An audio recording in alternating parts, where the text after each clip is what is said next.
You're listening to Power Athlete Radio, a podcast dedicated to empowering your performance every damn day. Join former NFL pro and Power Athlete founder John Welborn as he dissects the greatest minds in strength, conditioning, and more. So whether your goal is to be the hammer, destroy mediocrity, or simply move the dirt, you've come to the right place. Now with the warm-up done, let the gains begin. Hey Power Athlete Nation, welcome to Power Athlete Radio episode 714 featuring Chris aka Tex McQuilkin. Sadly, this will be the last episode featuring Tex as my co-host. Chris held the position of Director of Training for Power Athletes since 2017, and he's been the co-host for the majority of the Power Athlete Radio episodes that you guys have listened to. So if you've been wondering why the most recent episodes of Power Athlete Radio are just me rocking it solo, it's because Chris has moved on to a new adventure for work and no longer lives in Austin. So we wish him all the best in his future endeavor. And like the Highlander, there can only be one. So buckle up and prepare for the new Power Athlete Radio. Welcome to an episode of Power Athlete Radio.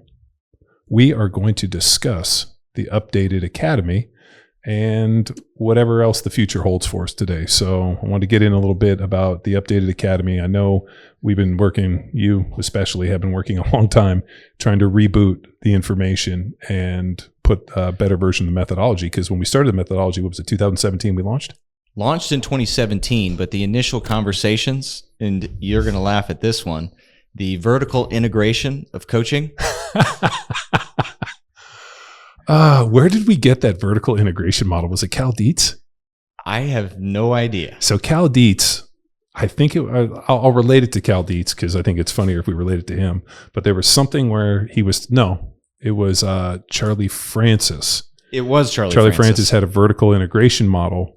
And what was hysterical as we kept talking about this vertical integration model in terms of training athletes, Luke was losing his mind because the vertical integration model that they used in terms of, selling car parts for Navistar was completely different. And the way we were talking about a vertical integration model didn't exist. So it was like, the age old of, I think you think that you're using a word that you don't think you know the meaning of.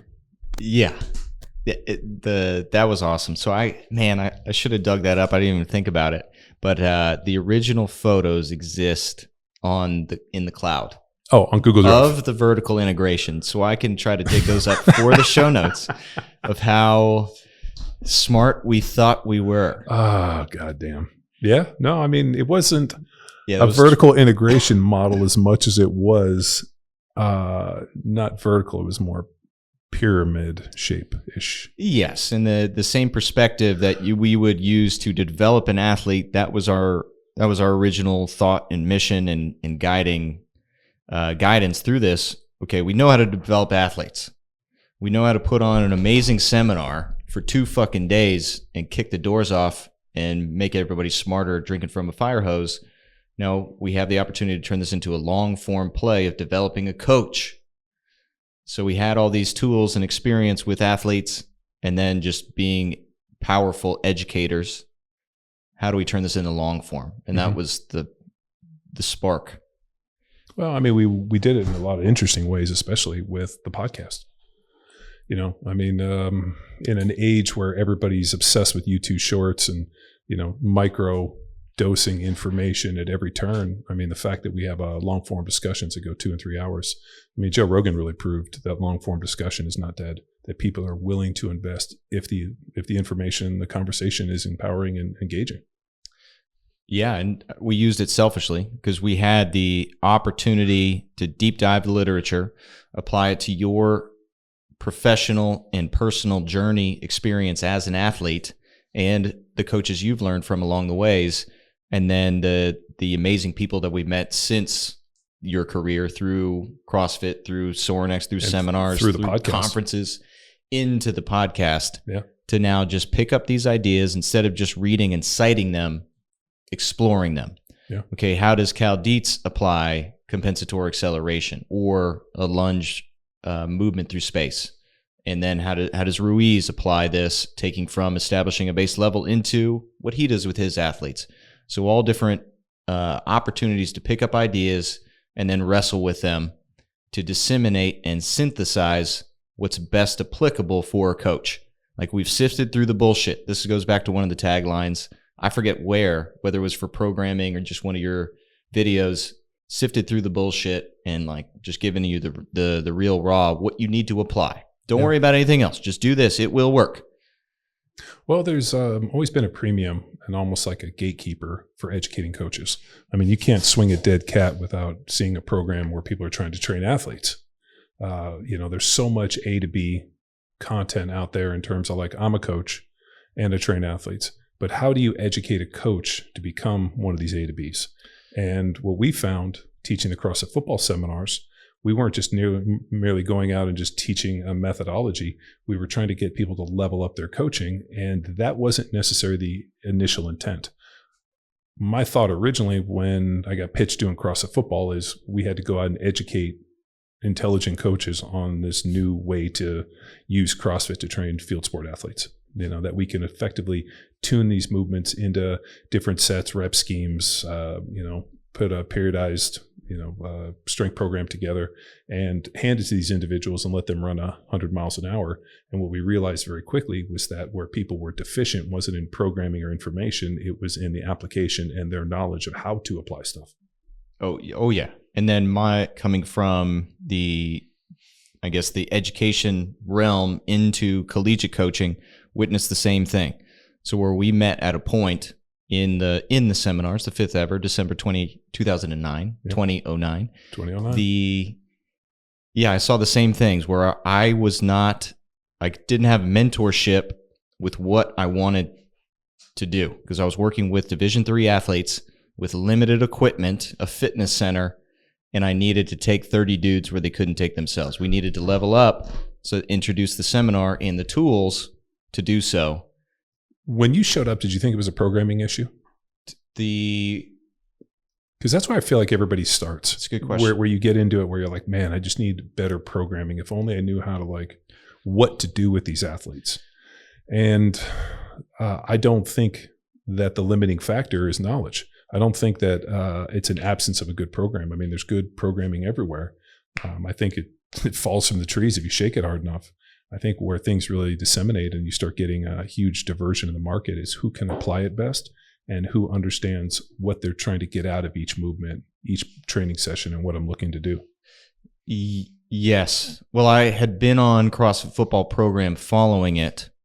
But my selfish reason to get there was to learn how to coach the program I was following. But I was the exception to the rule. Most people wanted the program.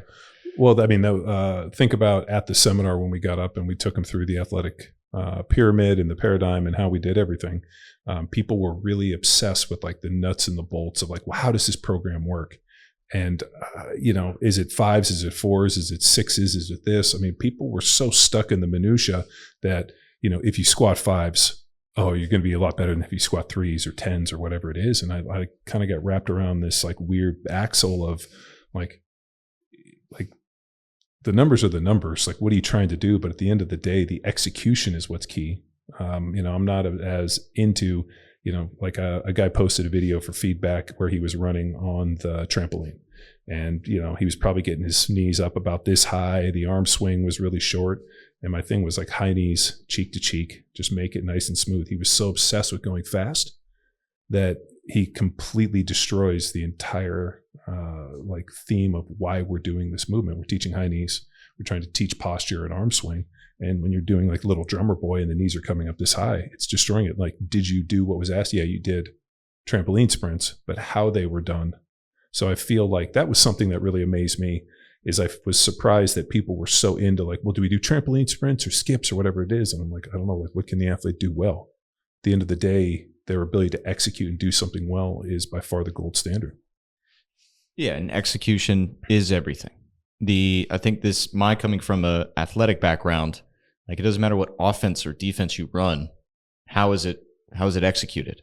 So we can take University of Maryland #1 program's defense, and then we're trying to run it without University of Maryland athletes. It's not going to fucking work. Sure. So that was my perspective. I have my individuals. How can I just squeeze the most out of them so we can at least stand a chance? Well, there's two theories, right? There's a Bill Belichick where we have a system and we're going to find players that fit our system, or you're going to, there's other teams that say, I'm going to draft the best players, I'm going to sign the best players, and then I'm going to find a system that allows them to do the best.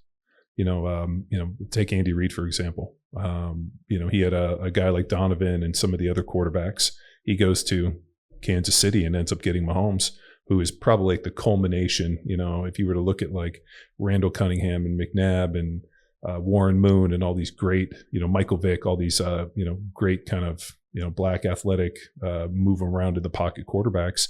And now you get a guy like Mahomes who has this incredible arm coming from baseball and this ability to see and toughness and all these key factors. And Andy's like, we already got the system. We don't have to necessarily rewrite the book. We just got to put them with great players. And, whereas Belichick is like, this is our system. We're going to find people that fit it. And it doesn't matter if they're a Division III or, walking in off the street, a lacrosse player, as long as they fit within the system that I have in place. So, I mean, there's always been this in the NFL and professional sports. You see it in basketball. I mean, basketball is even a little bit more different in that the team goes and signs the best player they can, and then they just go find a coach that can work with that player more so than, the days of the Pat Rileys and the, all these like great, who's the guy I'm thinking about for Phil Jackson. Yeah, Phil Jackson. You have these amazing people that are able to take these guys on their journey. Now it's like, just get LeBron and then find a coach that he doesn't hate and we'll win, championships. Well, yeah, he doesn't hate for now. And then in 2 years, you get somebody else. Yeah, so I mean, it's really evolved, but I feel like basketball is a sport where one player can make all the difference. Whereas it's 20% of the dudes on the team. Yeah. So how many is 20% of 11? So then we get 1, 2, 3 guys, and imagine how bad if 1, 2, 3 guys were really bad, how it affects on offense. Well, I mean, in football, I always thought one player doesn't make a difference, and then you send Tom Brady down to Tampa Bay, and it did make a big difference. I mean, they were literally one player away from a team that didn't make the playoffs, and then you throw in Tom Brady and they win the Super Bowl. I mean, there was a lot of magic going on. You had players like Fournette and other guys coming back, but I mean, there was a thing where one player made all the difference. In that, rigged scenario. Was that rigged? I don't know. You tell me. I'm the conspiracy theorist. You are the professional NFL athlete. I'm just kidding. No. I mean, it's a good thought process. If the NFL was going to be fixed, it wouldn't be with the players. I've always said, if you wanted to fix it, you got to deal with the refs or the person who's magically. Well, same in the with box. the NBA, as proven. Phil Donaghy. There's a good documentary on Netflix for that. But in basketball, you can guys can shave points, right? They can slow down, they can kick a ball out of bounds. I mean, there's enough things, especially with a guy ball handling, with like point shaving. But in football, I mean, if let's say an offensive lineman decides to throw the game and he misses a block, he does it 2 times, he's out of the game. Mm-hmm. So I mean, it's pretty damn hard to do it in football. The only way you're going to do it, and I've told you, we played in a playoff game. I think it was in Green Bay. And on an 18-play drive, we had like 3 TV timeouts. Yeah. Like we're like running the ball, boom, boom, TV timeout. And we're like standing out there. It's cold. Everybody's getting cold. Okay, let's go back. And then they called another.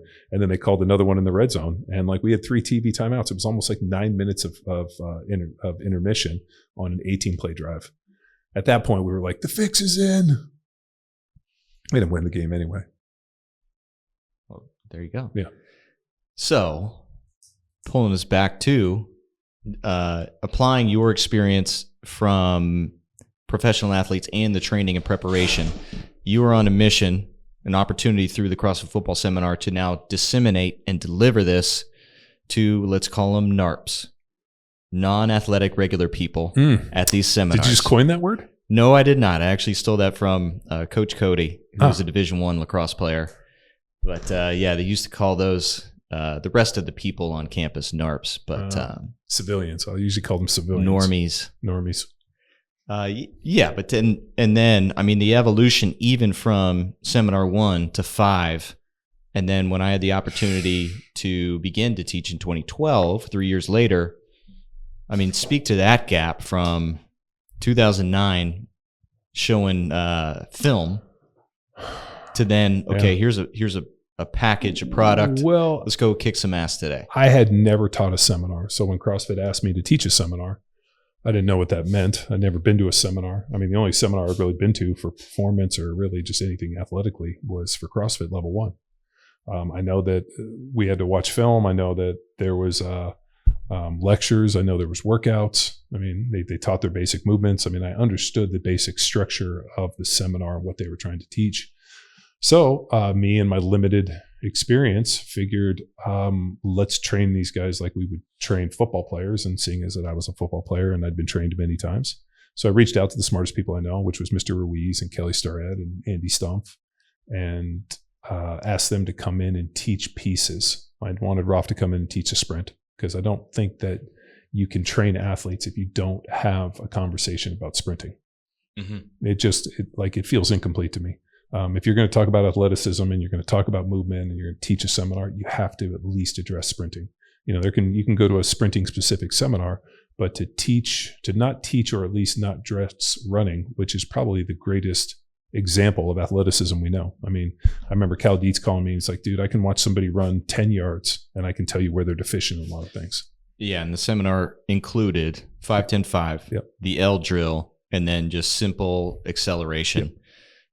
Which was, these are really hallmarks for the combine. So the 5-10-5 vertical sprint, change direction. And it was really pretty interesting for me in that these were common things for us to do as NFL players. We did it for conditioning. We did it for testing. We did it through the off season. All of a sudden throwing a bunch of CrossFit coaches and athletes and people that were there for knowledge into this actually added a certain layer to the seminar when we realized that people didn't know this stuff. So I, to joke, I kind of come from this ivory tower, this bubble where, what do you mean you don't know this stuff? And we threw people into what I thought was a proper training seminar. I remember after lunch on the first day, I started showing my cut-ups of like different blocking assignments and running the ball and things that we did, staying square, moving step. And I thought that people would be interested in watching how the best athletes on the planet move, which I think is in the NFL. And it was easy to me. And I sat there with a clicker and clicked back and forth and tried to like coach and like a coach and like take the red pointer and show. And people were just like, what is this? And I quickly realized that the product that I thought that people wanted or needed was very different than the product I was giving them. So then we needed evolution. And by the time we get to the 5th seminar, we'd actually had enough strikes and enough feedback to start kind of melting it. We taught a ton of manual resistance. That was always big into the seminar, just because it's always been a big part of our own training. The idea of using manual resistance to fatigue neuromuscular pathways and then forcing somebody to do something dynamic was a foundation of Raphael's training. And he still does it. I mean, we still do it. So teaching that, but then realizing that people training alone in the garage, how are they going to do manual resistance? And more importantly, actually teaching the efficacy of manual resistance was a big piece. So by the time we got to the 5th seminar, there was I thought that was probably one of our better ones. Rob had just had the Black Box Summit and was extricated out of CrossFit. And we had already asked him to go give the nutrition tag team with me. So Rob's always been a good friend. I'm not going to flake on him at that point. So he shows up to teach that. CrossFit shows up to video it. And needless to say, I don't think that they ever put those videos out or really anything ever after that. No. It was a monumental, I remember Freddie C., Danger Wad was there, Jesse Gray. Yeah. Then the Cal softball player, I forget her name. Jocelyn Forrest. It was 45 people, packed house. Yeah. And I honestly don't know how all the information that I took away was in 16 hours. Because then later on, when I got to teach this stuff, it was like, well, we had to, cut this piece out because maybe efficacy, maybe because our time and efficiency as teachers wasn't up to snuff as the pros or the OGs? No, I think what we figured is people needed a certain amount of time to be able to digest it, and they needed a slower pace. We were trying to cram as much information as we could into the time that was given, to the point where like we couldn't even ask questions.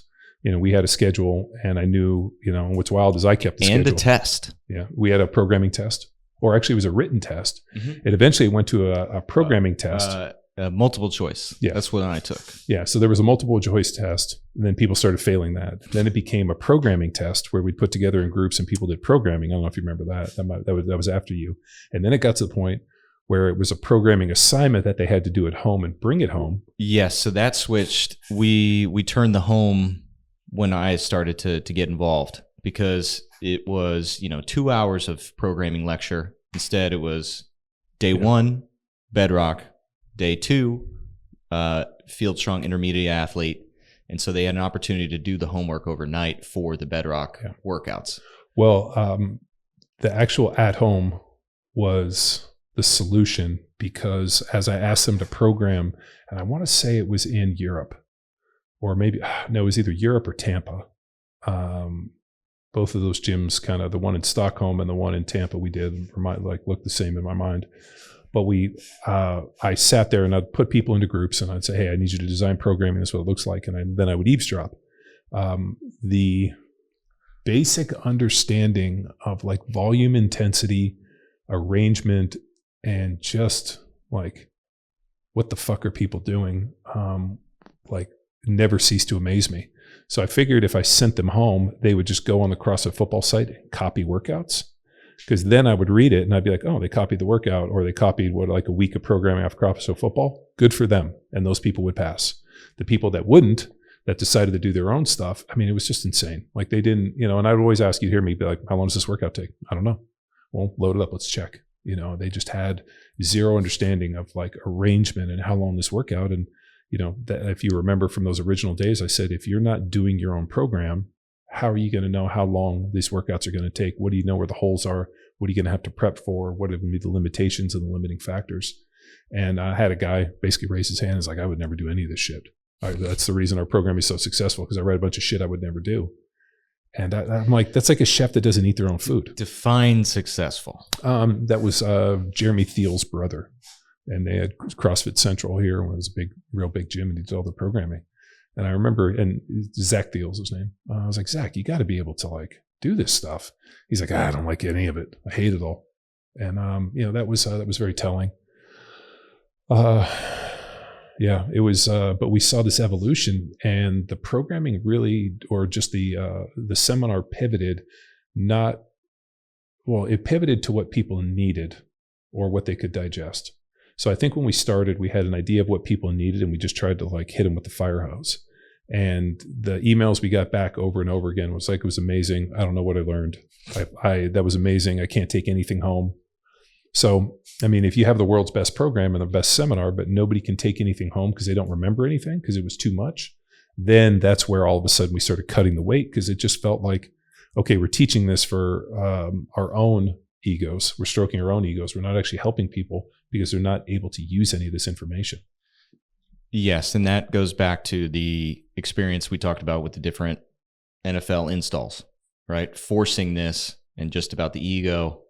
I'm more worried about my teaching of this rather than the students picking it up. Mm-hmm. We see the same thing in academics. You have these amazing lecturers. I'm sure you had some awesome dudes when your college experience, but then you had teachers. So teachers try to meet people where they are, lead them to the end of the information, versus just listen to me pontificate for 60 and then fuck you, I'll see you at the exam. So while, lecturing is impressive, I mean, you remember the teachers and the coaches that led you to where you are. Yeah, no, it's amazing to think of the evolution and where we started and how idealistic it was and what I thought people needed without really any understanding of what people needed. Because, I mean, we owned a gym, so we were technically working with athletes and training people and working with clients. But understanding what the world needed, from my point of view, was extremely narrow. And I think you have this idea of, or at least I did, of like elite human performance, of that like everybody's going to be tip of the spear, and it's not what people need. I mean, I think everybody needs to see that. Like everybody should watch the Olympics. Everybody should watch the best in the world. Like, like for example, at jiu-jitsu, they should watch, who's number one's coming up and all these things. They should see the best guys in the world do it. But at the end of the day, how does that affect them going to their local jits gym and just rolling? You're 40 years old and you can go 2 days a week, and you get out there and you roll for 2 hours a week and learn some technique in this, and then you get a chance to watch the best in the world. Like, what are you hoping to, are you being entertained by it? It's not as if those guys are coming back and they're like, okay, let me teach you, how to not get your guard passed, because I mean, it just, that doesn't apply to most people. So I think what we were teaching is a set of movements and just philosophy that was geared towards professional athletes. And it's resonated with a lot of people, but in terms of general fitness and making people healthier and stronger and better, I just think your pool gets extremely narrow when that happens. Yes. So the information evolved, and there was another shift when the educators evolved. When the girls were born and you had to hand off the reins to trusted individuals.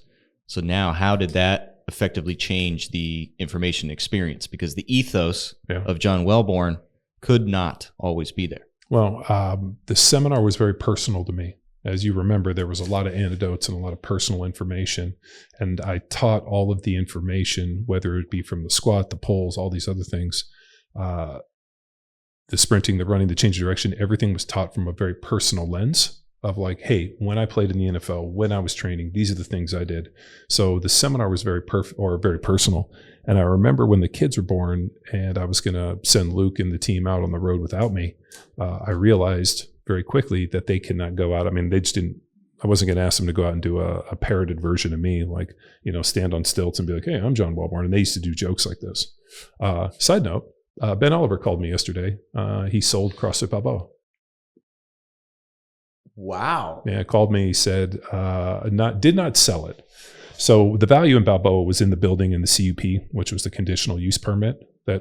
So basically to operate a gym in Newport Beach, you had to do, there was traffic studies and this, and there was a lot of red tape that had to go through. And I think the permit ended up costing me about $40,000. This is like 15 years ago, right? And now it's obviously much more expensive to do all this, and they don't hand them out very well, because at the time when we started, it was before the rise of the micro gym. So like, oh, you want to do a health facility? Like, it was like, they just didn't know. Now all of a sudden you have 15 years of everybody and their mother trying to open micro gyms. Yeah. So a quick aside, in DC, gyms are connected to spas. And so there's a lot of politician shenanigans going on with spas. So I just recall getting a gym permit near impossible in DC. Yeah. So it was very impossible. Then they also do these traffic studies where they reach out to everybody in the neighborhood and tell them, like, this gym's coming in, increase traffic. At the time, people didn't know any better. Now, all of a sudden, they know, they show up, they complain. So a guy wanted to open a high-end training facility, kind of like a Instagrammer influence, this amazing kind of secret training place, and has a big backer and wanted to throw cash at it, and basically came to Ben and said, hey, I can't do what I want to do through these channels, but I can purchase, because the CUP lives with the building forever. Like, once you've had it permitted, any facility could go in there. So he came in and pretty much wrote him a check and told him to basically take his members and tell them to fuck off and take your equipment and get the fuck out. And so Ben sold it and sold all the equipment. And told my brothers yesterday. So my brother Eddie called me and was like, "No, well, it's over. Balboa's dead." So yeah, so kind of the ending of an era. R.I.P. R.I.P. So good times. Yeah, but I thought it was great that the guy didn't want the members, didn't want anything, just wanted the building, was able to write him a check to get him to walk down the road. So nice. Yeah. Well, Ben was an integral part of the handoff to educators. Well, Ben was working as, assistant for me at CrossFit Balboa. And so, with CrossFit football, as I would travel on the weekends and go teach this, Ben would kind of keep the home fires burning. He worked for Andy Stump down at CrossFit Coronado. Andy sold Coronado. And Ben moved up to California at the time, or up to Newport Beach, because his girlfriend at the time, little Jen, lived there. And he came to work for me and was kind of in that integral part, so that when Luke showed up to kind of help me with the kids, obviously help with the gym and the seminar when I had to peel away with twins, those guys kind of got together and tag teamed and sent them out on the road to go out and teach it. So Ben had been enough around me enough to where he could teach the information. Luke, being a little more analytical, was a good piece for that. But, it took him a little while to find his voice, and then he kind of adopted it and then went to actually running it, and Ben became kind of the assistant. So it was kind of an interesting kind of, Ben started out here, so it was an interesting shuffle. Yes. And 2 years later, evolved to opening up a call to arms to CrossFit Football, Power Athlete Nation, for hiring more. Yeah. So, looking for 2 people. You put out the call. Yeah, and you and Callie showed up. Yeah. 2 training partners from the East Coast. So 2012, got the opportunity. We famously interviewed in Philadelphia. It was an amazing cheesecake adventure. Cheesesteak adventure. I mean, I appreciate the Freudian slip. I like cheesecake too. Who doesn't? Yeah. But yeah, then led to opportunities to get out on the road and I mean, you got a chance to travel the world. Oh yeah. 24 international trips, 6 continents, and 16 countries. It's pretty good. A lot of miles. Yeah, it was awesome. No, it was great. You guys got to go on a lot of trips I did not get to go on. I didn't get to do Africa. I didn't get to do Seoul, Korea. So I got to do some other Asian stuff, and obviously Australia, New Zealand, and some of those places. But I know you guys had an epic adventure in South Africa that I missed. I think you guys went to South Africa, and I had to teach like Ohio. Man, I forget. Yeah, I'd have to look at the schedule. But. Yeah, you guys went, and I had to teach that. But man, it was a really interesting time. People were thirsty for knowledge. Obviously the internet isn't what it is today with apps and all this. I mean, it was just kind of starting. So to be able to deliver information in person, which I don't think that you can really beat the in-person seminar for education. I mean, like I hear people talk and we do podcasts and this, but to show up and hear somebody in person, like, we had David Weck on the podcast, and he's coming to town, I think, in a couple weeks to teach at On It for his Weck method, and he invited me to come down. I'm interested to go hear his stuff in person because obviously we had him on the podcast. I heard the information. I've seen him online. I have a lot of questions, like we talked about with Ruiz. Is the head over foot really something, or is it just a byproduct of movement? And when you start looking at something like the byproduct and you start teaching the byproduct, does it change the efficacy? So I'm always fascinated to hear if somebody is doing something different. I want to hear them in person. I want to see it presented. I want to see it with my own eyes and be absorbed into it more so than just like sitting in my mom's basement watching it. Yeah. And it becomes more than the information itself, because you have to stand up and challenge it. Like I mentioned, our opportunity to connect with people on the podcast to wrestle with ideas. Now in a presenter's seat, one of the most valuable lessons that you gave me was the ethos, pathos, and logos. Yep. From how I think or thought back then, logos was everything. I just have to present the information and people will accept it. It's not true. That ain't true. No. So now the understanding and leaning on logos as my strength at the time still put me in a good position to present. Well, it does to some extent. The problem is even if the information is good, they can't make an emotional connection unless you establish the ethos. That was why I worked so hard for you guys in your opening talks to like when on your introduction, this was your chance to create ethos. So I feel that at some point in every talk, or like in a weekend, right, you can either establish ethos early or late. I thought for you guys, it was better to have it done in the initial introduction and a talk, and wanted you guys to kind of create your own, craft your own deal so that when the people hear you get up and speak, they already have like the residuals from what you have talked about. So that was a big piece, because I think, as I remember the first time you presented, you bombed. Of course. And as everybody should. Not only the first time. Well, and I remember you came back and you're like, what do I do? I'm like, I'm going to keep putting you up there until you get better. You're either going to make a decision of like sucking or not sucking. And at some point you're going to not suck. And once you established the ethos and you actually changed your voice and started taking the information and making it your own, instead of merely just trying to, regurgitate my information, which I always thought was so dangerous at CrossFit Level 1, where, they wrote the information, it was Glassman, and to hear people talk, it's really Glassmanian in vernacular, and it's just Greg's words repeated. And I know they had to do that for standardization, but the problem becomes very dangerous when you have something that's that personal and then people go out and teach it. Like, they have to make it personal to you. I mean, you went out and strength coached, you worked with Rolf. I mean, you had traveled the world. You had the chops to teach it. You just had to let people know who you were and why you were standing in front of them. With the way CrossFit does it is they're wearing a red shirt. And instantly, because you're wearing this red shirt, I'm a red shirt. I've gone through this. I've gone through the crucible. I wouldn't be standing here. So we didn't have the same crucible because we didn't have this fucking locking keys of all these different level 1 and this and this and this. So, I mean, you guys are standing up there and you're like, well, why are you guys teaching this information? Which I feel the gauntlet is more difficult that we went through than the level 1 to get there. But that's my bias. Why is that? Because it wasn't a defined execution in literature and certification process. So it was earning the respect. Yeah. So it was going and, spending 4 months with Ruiz and having conversations that were weighty, well beyond, I guess, the experience allowed. But then you were open to having these conversations, which is great. And then, reading Super Training like it's the Bible and putting tabs in of, Mel Sif 316 and just and where that applies to sport, because I was still coaching athletics. But that's where you were different. You were you always have been obsessed with the knowledge. You look at it like, crack the bone, suck the marrow in the true sense of it.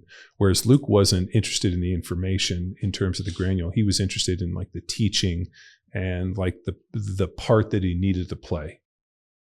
Whereas, he didn't really have a desire. I mean, he learned the strength conditioning because he had to be able to answer questions and discuss it and present it. So he learned what he had to, but I don't ever know if he was ever romanced by the idea of elite human performance. The fact that there was something within the literature that could unlock athletic potential. Greatness. Great. Yeah. And I remember asking him, and he's like, that's not what gets me. He was into the systemization and the systemizing and the teaching and like the nuts and the bolts of like the seminar and the presentation. Whereas I was always obsessed with the information. That's where I know you and I connected, where we could read something and be like, ooh, that's really cool. We need to work that in, or this is something to try. So, whereas, there's a reason that I'll always have weights in my garage. I'll always have a training. Like I'll always be fascinated, even if I, decided to go do something else that didn't look like this, I would still lift weights. I would still train people, and I would still want to work with athletes just because I have an interest in making people better. Whereas I remember Luke being like, if I went back to corporate America, I'd probably like maybe just go do some bodybuilding at a gym on occasion. I don't even know if I would lift weights. And that was super interesting in that training was always my vehicle.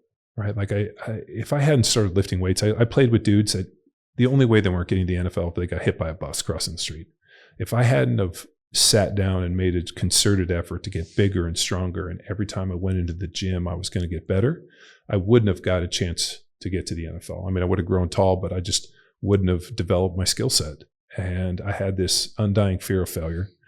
And part of that fear of failure was was backfilled and supported by just knowledge and trying to be around the best people and glean what I could. And, every little piece, and working with Rolf was great because, if you ask Rolf a question, he'll be like, fucking turn to you and give you the most in-depth answers. Like, why are we doing this? And I would never ask these questions like kind of like kids, be like, why are we doing this? I'd be like, dude, this is great. Like we were on the podcast, John could squat, he couldn't lunge. And I remember being like, why can't I lunge? And he's like, you're not strong on one leg. Neurologically, you can't pull through. And my next question is, well, if I can master this, will this make me better? And Rolf's like, it could. Theoretically, it should, but we're going to have to go out and test it. You're going to have to get better at this, then go out and see if you're better. Nothing exists in a vacuum. And I think Rolf's, gift of knowledge in that way, I think in his, his fact finding and his leading in that, and we can do all these things, but if it doesn't make you better, then how was it beneficial, was very impactful for me. Because all of a sudden I went back and there were things that I couldn't do that all of a sudden I could. And then I went out and played, and I was exponentially a better player than I was before. Like, what did this guy do? I'm like, did all the shit this guy told me I couldn't do, but never at the expense of who I was. And I imagine it created a bridge, because you have to assess individuals very quickly as you ran up from the huddle to the line. Yeah. So now this understanding, I imagine that helped expand your envelope of observation to then go do your job better. Yeah. Which then played into coaching. Well, football is a really interesting, especially offensive line play, right? You're in layman's terms, I'm trying to dictate what somebody else does through force. So we're going to run the ball this way. I'm going to put my head and hands here, and I'm going to drive this individual this way to put my body between the ball carrier and the defender, right? It's really simple. Like, I'm going to dictate what happens. So now that guy, what he has to do is he has to fight against everything that I'm doing to try to break my technique and make a play and get between me and the ball carrier. So, the better I could be in terms of like stepping and head and hat and being on one leg and accelerating through, all these things became just, weapons and tools to be able to do my job better. But I also had to be able to assess people really quickly in terms of what they could and couldn't do. And I knew if a guy had a real first step, I was going to have to give myself more lead. If I knew that the guy didn't want to hit, I was going to have to go harder at him. So I was really focused on, what does this guy not want to do? And then what can I do to force my will upon them? Same with athletes, like, working with, Victor and the Six Blades guys today, watching Victor on his poles, realizing that, obviously he straightens one leg before the other, and then he kind of bridges on that right leg because he's got weakness and it's imbalances. And so does it make sense to continue to have him pull? No, we'll just keep changing the pulls. I mean, he's still going to pull, but I'll find something where we can create balance and throw a bunch of different stuff to try to create symmetry, because I don't want him to get stuck in these asymmetrical patterns. Yes, and that's coaching experience. And then the beauty of the seminar and assessments and observations, because we had to walk in. You only had 16 hours. We couldn't force sprints. We couldn't force heavy lifting on these people without performing assessments and observations. Well, that was basically to save our own ass. So when we originally showed up, and I think this happened in Europe, for the most part, when the original seminars went out, we just showed up and it was 100 miles and running. Like, we get in, we do our little dynamic warm up, A skips, B skips, high knees, and we do our little dynamic movement prep, and then we go right in and start squatting. And we just cut people into height, like tall, medium, short, and we get people in, and all of a sudden, like, fucking shit came off the rails. And we needed a way to almost triage, is the word I think we used early on. How do we triage these people into groups where people have dysfunction? And when we went to Europe, there was more dysfunction than we had seen. There was more. I mean, you had these. They're 3, 4, 5, 7 years behind. Well, we had fire breathers. These dudes that were like efficient, badass CrossFitters that were ready to kill it, and then you had like civilian people. We called them NARPs. Yeah, NARPs. Sorry. And I remember asking Ralph, and I'm like, dude, we need like a way to bring these people in and like basically assess and triage faster. And he's like, well, what do you think? Like, we should, shouldn't we do that in the dynamic movement prep? And I was like, well, none of them can do the dynamic movement prep because, A skips, B skips, all the high knees, all that other stuff, like that comes from track, and these people don't have a track background. Like, what's even more basic? And we kind of got into it. And finally, I think we were sitting there and we're like, what about Deadbugs? Because this is hilarious. When we first started with Ralph, we did Deadbugs, like deadbugged our life off. And then all of a sudden I came back in year 2 and like we did like a little bit of Deadbug. And then year 3, we never did Deadbugs again. And I always ask him, like, why don't we do Deadbugs anymore? And he's like, lay down and do a Deadbug. And I could go, and I was fine on the Deadbug. He's like, why do I have to keep doing movements that you're already good at? Like, there's progressions in this thing. Mm-hmm. Now, if you couldn't Deadbug 2 years ago, we'd still be doing them, but you already mastered it. And it's not like you cannot not Deadbug. I mean, we didn't do, we would only do Deadbugs at the seminars and we still kill it. So that piece of like, hey, should we go back to doing Deadbugs really popped into the seminar, and it became this, we've talked about the 3-prong attack that you gotta, break somebody down, you gotta share something, and then you have to teach them something. But the Deadbug became a really cool piece of breaking people down first, because 1, we knew they couldn't do it. 2, they would get all really emotional, and then 3, they weren't moving. So then we could move around, and it allowed me to triage people, see hamstring, shoulder, neck, dorsiflexion, plantar flexion, where injuries were. And so we could almost bring a little notebook and be like, look, there's your name, write it down. Asymmetry in the shoulders, has got a hamstring problem, got this and this. We had a guy lay down to do Deadbugs, and as his pant leg fell up, we figured out he had an artificial leg that he didn't tell us about. And thank God we did Deadbugs. That was in Chicago. So the Deadbug became our chance to assess people without them moving, because it's hard to think about this. If we set up and we do a dynamic movement prep and you're sprinting in high knees and this, and you're moving away from me and there's a whole bunch of people, it's really hard to assess people. I can focus on one dude, but I can't see the group. You put them on the ground in a Deadbug situation, start them in Deadbug home, and then all of a sudden take them through. I can walk around and assess everybody within 3 minutes. So really the Deadbug assessment became just a piece of us triaging and figuring out who could do what and how we had to split them into groups, and more importantly, who we had to watch. Because, man, like those early days, it was like fucking like, like an aid station. People were just imploding because they had never been, they had a life of submaximal efforts, and now we're asking them to do maximal efforts. Yes. And they never had a coach.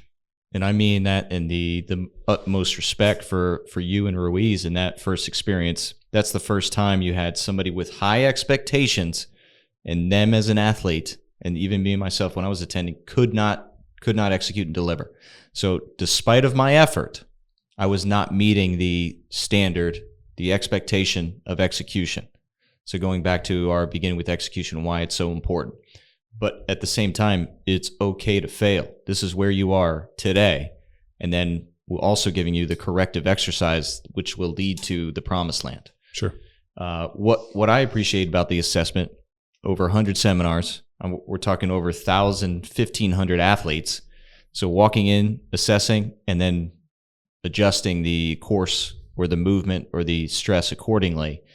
And then as a collegiate strength and conditioning coach, I'm limited by my team. See, I got 2, 3, 4, 6 teams. Maybe I'm working with 100 to 200 athletes a year. I don't get an opportunity to assess except maybe once a semester. So now I'm thrown all over the world as a coach. I've assessed more people than coaches do in a 20-year career. Sure. Within a 4-year span from 2013 to 17. The accelerated adaptation of coaching that we experienced from having worked with that many athletes in real time. And, let's say you think you're at a CrossFit gym and, the same 80 people come in every weekend. Maybe there's some different this. We got to see anywhere from 25 to 50 different people every weekend. That first year I taught 36 seminars. Yeah. It was unbelievable. So you get the chance to see limitations in people as individuals and also deficiencies of programs. Mm-hmm. You could tell right away who was the only thing they were doing was a CrossFit style program. Then you could see, people had track background, or people without commenting. Like I always brought into the seminars, like assessments, any injuries we always ask, and then they lie to you, and you could see it. Yeah. So athletes will lie to you. Movement never will. Yep. So the beauty of the assessment, and when we got into the programming lecture, without even knowing people's history, you could call out the holes that you saw to help solidify the value of the program. So execution and programming, that 16 hours was so valuable for seeing the connection. And now we get thousands of athletes online through Train Heroic, where we can anticipate where they will fail, and then put in warm-ups and accessory movement to help solidify those holes that we saw over X amount of years with the seminar. So we can anticipate failure through programming and then just fine-tune coaching movement virtually. Power Athlete Nation, we know your health and wellness are a priority. That's why we partnered with Stay Classy Meats. They are dedicated to connecting you with the finest, responsibly raised meats on the planet. Their direct partnerships with farmers and ranchers mean they can deliver to you nationwide. They're more than a meat company. They're a network of athletes and farmers committed to superior nutrition. Stay Classy works with producers like R.C. Carter, whose regenerative agricultural practices result in beef that's packed with 75% more essential amino acids, phytonutrients, and a perfect blend of omega-3/6 ratio. Experience a difference with their 10-pound ground beef or 15-pound assorted meat subscription box, specially branded as the Stay Classy Power Athlete box. Click on the link and order today with the promo code POWERATHLETE, all one word. Join us in securing your health and food supply chain. Stay Classy Meats, superior nutrition, naturally. It's time to step up your game. Stay classy with us. Irreplicable, I know we talked about this offline, but irreplicable experience in this field. Yeah, no, it's impossible to replicate. I like almost look back on it like a different lifetime. I mean, in terms of coaching and assessing and understanding movement and, the psychology of discomfort and like, people shying away and being able to see these little nuances in real time. I don't know if I would have had that fine-tuned ability if we hadn't have done it. And I remember actually it was Kelly Starrett is the one that pointed it out. And he goes, remember, there probably will never be coaches again that will ever have that many people. I mean, Kelly would go teach a Saturday and a Sunday for 50 different people. Mm-hmm. So in a weekend, he would go work with 100 athletes. And he did that, same deal, 30, 40 seminars every weekend or every weekend in a year, and travel the world similar to we did. And we just got to see things in real time. Now, what was cool was he got them put through his mobility seminar. We got to see people actually sprint and run and change direction. So he got to see from like limitations within, joints and fascia and control. I mean, he got to see the people within his model. Mm-hmm. We did the exact same, but our model was, I believe, a little bit better in that we used load, both dynamic sprinting, change of direction, and lifting weights to challenge posture and position, see where people fell apart. Got to stress to progress. So this leads us to Pathos, and as you brought up, the 3-prong approach. And this took me, and I remember the moment that it finally clicked for me to understand this Pathos, because I was passionate, but I was not able to express the passion. So while I could feel it, I was not able to make the connection with the audience. And the moment that I was paired up with Bobby Goodfellow, and like I just felt a seminar. It was 40, where was this? 40 people in DC. Okay. And they needed a hero. They needed the birthday party, because like, I don't know what was up with Bobby at the time, but just he was the birthday party paired with me, the science class. Well, what did Glassman say? It's got to be a balance of physics and birthday party, or too much physics and not enough birthday party. Good time. People won't learn if it's So that was a Glassmanian reference. You got to have a balance of birthday party and physics class. Yeah. So it was just a moment that the birthday party was not fun, and I had to flip a switch, like over the top, and just essentially be both. And from that moment on, I'd have to do some math, but maybe 30 seminars solo. And I didn't envision that happening right away, but eventually got to that point. But through this pathos and true expression, but it goes back to the 3-prong approach that you were alluding to. Yeah, that 3-prong approach, it's dangerous. Once you understand how to use it, and the initial deal is coming in and breaking people down, creating some negative emotion, putting them into a dead bug, putting them into something, allowing them to get to an emotional state, and then bring them back, sharing something. I too sucked at dead bugs. Now teaching them how to get better at a dead bug, and really just that 3-prong attack is really just the foundation in how we were able to convert people so quickly. Without putting them into that emotional state early on, you don't get the buy-in. So you got to come down, and I know it's hard. You got to kick them in the teeth. If you show them too much quarter, too much kindness early on, they're going to run amok on you. And we saw that because we didn't always use the 3-prong attack, and the 3-prong attack ended up working its way in very, very quickly. And I remember I was teaching a seminar with Callie in Seattle. And we went for a 3-prong attack, and one of the guys there was not happy about Kelly teaching the seminar and did not want to basically be coached by a woman, which seems so crazy to me. And I remember telling the guy, "Hey, can we go talk outside?" And I was like, "Empty your fucking cup." And he's like, "I don't want to be coached by." I'm like, "Dude, I wouldn't have brought her here unless she was switched on, right? She knows this whole deal." And I know Callie, was pretty pissed, and I was like, "Hey, dude, let me talk to this guy." And, I know she was even like, "You shouldn't have to do that." I'm like, "Yeah, but I do at some point, because not everybody has the wherewithal to be able to be coached by everybody, and to realize that the fact that she's with me and she's coaching for me means that she's a switched on coach." And Callie was a hell of a coach. I thought her stage presence and her demeanor and the way she spoke and everything that she did was top notch and one of the best I've seen. And, and I even told her that. I'm like, but occasionally you need some support. You're going to need somebody to come in and hammer, and that dude wasn't respecting you, so it's my job to beat him up. And took him outside, empty your cup, fucking broke him down a little bit, let him go back in there, and then I just fucking hammered him the whole weekend.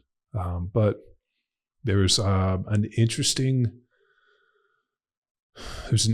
skill in terms of coming into those situations and managing the expectations of that many people and then making sure that everybody gets their moment. We go back to the Almost Famous, where it's like I find the one guy not getting off and I get him off, and you can write that, the Cameron Crowe. I mean, that piece of like remembering people are paying for this. They're showing up for the education, but they're also showing up for an experience. Mm-hmm. And if you're just giving them bombarding education, and we used to get the feedback, it was great, I don't remember what I learned. So that's where we started cutting out stuff and trying to, give people a little more rest time and a little bit more interaction and a little more anecdote and a little more story. So I think you have to be able to educate people, but they have to have the experience. They have to go on a journey and have to feel that they're part of something bigger than them. Yeah, which isn't easy because 40 people have different coaching backgrounds, education experiences, different learning velocities. So it was never easy, but it was always fun. Mm-hmm. And I think that helped with the Pathos is the continuous challenge of, I don't know who's going to show up until we get there, because we got very limited information about the group. We can do a whole different podcast on that. So if anybody's not catching the drift, CrossFit absolutely hated us. So what, and I actually talked about this on Cleared Hot and Andy Stump's podcast. Because he asked, when did CrossFit football become the bastard stepchild? And I'm like, I know exactly what it was. Rob had the black box deal. He peeled out from CrossFit, and he and Glassman got into a nasty fight. Rob and I were involved in the food company Paleo Brands, and Glassman called up and said, hey, if you basically stick a dagger in Rob's back, I'll make sure that CrossFit football is golden, and the velvet gates will open and money will rain down from the heavens. And I've always been tried to be a loyal person, even to a fault. And I told him, like, Rob's a good friend of mine, and I wouldn't stab a friend in the back. And if that's what you want to do, then let me know. And last thing I'm going to do is screw a friend over. And the fact that he asked me kind of left a bad taste in my mouth.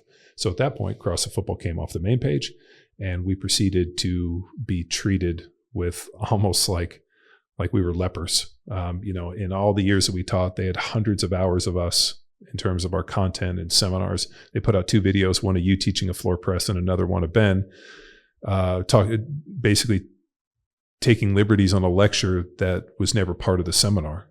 It was something that I anecdotally talked about, a story with Dr. Romanoff and I, talking about the big monkey, small monkey theory. That the way it goes was, I guess in Russia, they did a study where they found a whole bunch of monkeys, and they observed these monkeys. Some of the monkeys played like 24 hours a day. They swung, they fought, they battled, they ate, they did this, and they lay down for a little. And then they had other monkeys that only moved like an hour a day, and they rested, and they just kind of were slow. So what they did is they took the monkeys that moved 24 hours a day and locked them in a cage for 24 hours and then let them out for an hour. And then they took the monkeys that only like to move for an hour a day. They forced them to keep moving for hours upon hours, to get their food and do everything. And by the end, the monkeys that were used to moving, when they got out of the cages, they just like beat each other to death. And then the other monkeys that didn't like to move, that were forced to move, just laid down and died. Okay. So their theory was that, and the way he related it to athletes, is that there's certain athletes that can handle a lot more volume than other athletes. Mm-hmm. And that when you're programming, you have to be able to take into account whether your athlete's a big monkey or a small monkey. So Dr. Romanoff and I had this discussion at like a breakfast place, coffee shop in San Diego. And that and a few other conversations that were extremely impactful for me at the time. The one about, the fastest athletes in the world ran the fastest in training, and the strongest athletes lift the heaviest weights. Agnostic of sets and reps and volume. It's just the fastest people are the fastest all the time. And the strongest people always lift the heaviest weights. So however that happens. But so the small monkey thing, I came back and told you guys, I think it was Ben and Luke and the guys, I was like, hey, I heard this great story from Romanoff, and I kind of related it. And I think I tried it in one of the seminars. Somebody asked me a question about volume and intensity, and I basically related, hey, it wasn't part of the seminar. It was just a response that I gave in a Q&A. Ben decides to include that in the programming talk, mm-hmm. and CrossFit recorded it and put it out because it was really poorly done. It actually bombed, and they posted it out. And then Romanoff calls me and is like, pissed off, like, why are you teaching? I told you that anecdote in passing, like, why are you teaching it now? And I was like, well, first of all, I told the guys the story. Ben put it into the seminar without authorization and taught off script, and CrossFit recorded it, and they posted it because it was poorly done. It was kind of like when you did the floor press deal. And pick the longest arm individual in the audience. Training solo, you just pull somebody in as demo. And I had a real bad habit going back to teacher and lecturer, just lecturing and not watching and observing the athlete. Yeah. So I was saying the appropriate things. However, now understanding different learning velocities and meeting people where they learn. Sure. More of a model representation. The less experience they have in body awareness, they're going to do what they see, monkey do, to pull that in, and just lack of experience. I was saying the right things if you just listen, but you watch. The guy, I remember he had real long humorous head. George Nutter. And he was just, and the reason we taught the floor press was most CrossFit gyms didn't have benches. And we had to teach, one of our different planes of motion is always going to be a horizontal press. And so we had to teach the horizontal press. They didn't have enough benches, so we went to the floor press, which actually turned out to be a much better movement because we could coach the bottom of the movement. As they brought the bar down, we could get them to pause, work on getting a vertical forearm, work on their wrist, and then teach them to drive. The interesting part about the floor press is you can get them to pause and we can teach a better bar path. Mm-hmm. For a long time, I was always working on trying to create the shortest path possible. So I would bring the bar down and then drive it, almost push it away towards my stomach, using a lot of tricep. And as time evolved and I looked at more and more bench, I realized that the strongest benchers kind of almost had a C motion more so than like a pushing away. They were actually driving it back. And it became easier to teach and better path. Yes. And the other thing too was pinching the shoulder blades. So originally what I had people do is really retract hard and then walk their shoulders back so we could create a shorter lever. And then after we had Fred Hatfield on the podcast and he talked about developing a bench where that the scapulas could move, that pinning the scapulas destroys the shoulder. When I changed that piece, so it was really good in the floor that you could actually feel the tactile cue of the ground and we could coach the bottom and they couldn't bounce. And if they did, they were bouncing the weight on their wrists and on their elbows and not on their sternum. And a self-correcting movement because that hurts. Oh yeah. A lot of things I want to note here. So the value in terms of teaching, like Romanov gave to you the antidote. So the power of story and reference, and then your ability to make a connection back to your college roommate who was a small monkey.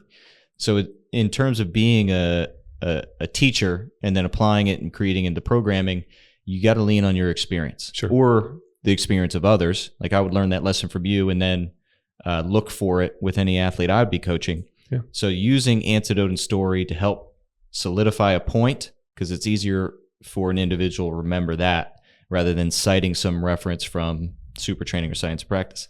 And the valuable lesson of staying in your wheelhouse as a presenter. It is real easy to go down a wormhole after watching John do it with ease and then get completely lost. Yeah. So knowing, okay, staying in my wheelhouse, saving questions for the end that could potentially derail and lead down those wormholes. And just a hard fought lesson to stay in your wheelhouse that takes a lot of presenting and teaching reps. Yeah. Stay in your wheelhouse. Don't get too far out of your wheelhouse. I would read, and I still read a lot of stuff. We obviously read strength and conditioning. I read politics, strength theory, space travel, Mars missions, like almond watering patterns. Yeah. How much water it takes to, and well, actually I know that from Steve Urosic Farms. They are largest growers of almonds. And so I was fascinated by how much water it takes to actually grow an almond. And then when you look at California's water woes, it's a huge issue because California does not collect rainwater. When you see water in California come off of a roof or whatever, it goes into a storm drain, which goes into the ocean. So they don't have enough aquifers or reservoirs or everything to collect it. So most of the rainwater just goes in the ocean. Whereas here in Texas, they have to collect the rainwater because the ground is so hard that it only absorbs like 2 inches of water and then just basically turns into a fucking slip and slide. Yeah. So, but like stuff like that, like I'm always fascinated by not only architecture, like we were talking about like tensegrity today, which form follows function. Yeah. The not idea a strength and conditioning term. Well, even though they've brought it into strength and conditioning and they try to relate tensegrity to like ligaments, tendons, bones, and muscles, and that the spine, I just don't see it. Like I keep hearing it used, but the way I understand it from architecture is using tension and compression for unsupported, structures like domes, for example. But like they're talking about like the spine, and that was even David Wexdale talking about the like spinal engine. Tensegrity kind of fits within that. So it's become the new strength and conditioning term when like, oh, it's destroying the tensegrity of these joints. I'm like, well, you could argue it's destroying the tensegrity of the profession. That's true. You can go with that one. But being able to pull different information, and the other thing I ran into, especially with the nutrition talk, is I would get bored teaching the same shit. And, I know for you guys taught. Well, if it's not in our wheelhouse, stick to the script. Yeah. Stick to the script. Whereas, I was allowed to just fucking go off and go as far off the rails as I wanted, because at the end of the day, nobody's going to bitch at me about it. That's not true. Luke did bitch at me quite often about it. The most memorable, and coincidentally, was the weekend I came out to Power Athlete that was also hosting a seminar, and we were in the back just scheming vertical integration on a whiteboard. And then you had to take a time out to come give the nutrition talk for 3 hours. Yeah, I was good at that. And even Eric from CrossFit headquarters had compliments on where you went. He's like, I've never seen anybody tie this thing up as well as you did. He's like, you went so far off the rails the whole time. I'm thinking, how do I tie this up? Well, that I would argue, and I've heard comedians speak about this practice and exercise, and then you've spoken about the same exercise within jiu-jitsu of starting in the most difficult position and working your way back. Yeah. Right? A comedy or a show writer. Let's end this cliffhanger season in the most difficult spot so we can challenge ourselves in the writing room to come to a conclusion and the hero wins. So that's not common practice across different enterprises. And then understanding, dude, we said the same thing over and over for you since 2009 to 2017 that ended. I understand the need to get creative. Yeah. Another note, the best practice, right? John had eons of experience in the weight room, but all of a sudden now he had to teach, and you're still making discoveries for the best practice of programming in the garage gym setting, if you will. So making the adjustment to floor press from the bench press understanding, and then that unlocking, oh, actually, this makes me think about, and then make more connections. So that effectively put you in an awesome position to now programming for limitations within the equipment. So the teaching led to success in the programming. It's not just this one magic way on a program. Okay, now I understand the person. I can put myself in their shoes or their gym, training alone, and make the necessary adjustments. Sure. And then we saw the epitome of that in the Third Monkey and having a lot of fun getting creative within a $50 Home Depot gym. Yeah. No, these are, it was an amazing time, and it was a lot of fun to be able to go out and have a theory on strength and conditioning and have this background and being used it as a professional athlete, and then be able to go out and try to teach it to people that didn't have this background, and then to be able to try to convey their message and make, better people out of it. It almost reminded me, the analogy I gave was like, it was like a burning building, and we were just running in and pulling people out and trying to give them the gift of strength, the gift of performance, understanding, rotation and, frontal and sagittal planes, and just understanding the model of, primal movements and volume and intensity, and being able to sprint and run and being able to rinse and repeat, and then be able to take athletes on this journey. So it was, those were good days, and then obviously we always had this desire to put a whole bunch of information online ahead of time, so that one of my big pet peeves was people would show up to the seminar highly deficient in basic information. Like when we have to start teaching about proximal and distal and muscle contractions and really just some basic pieces, I always felt that we could have had much more rich conversations if people just had done the work on the front side. Mm-hmm. So with the methodology, what we were really looking to do was just give people a base of strength conditioning so that when they showed up to the seminar, we could have more intelligent, faster, more dynamic conversations.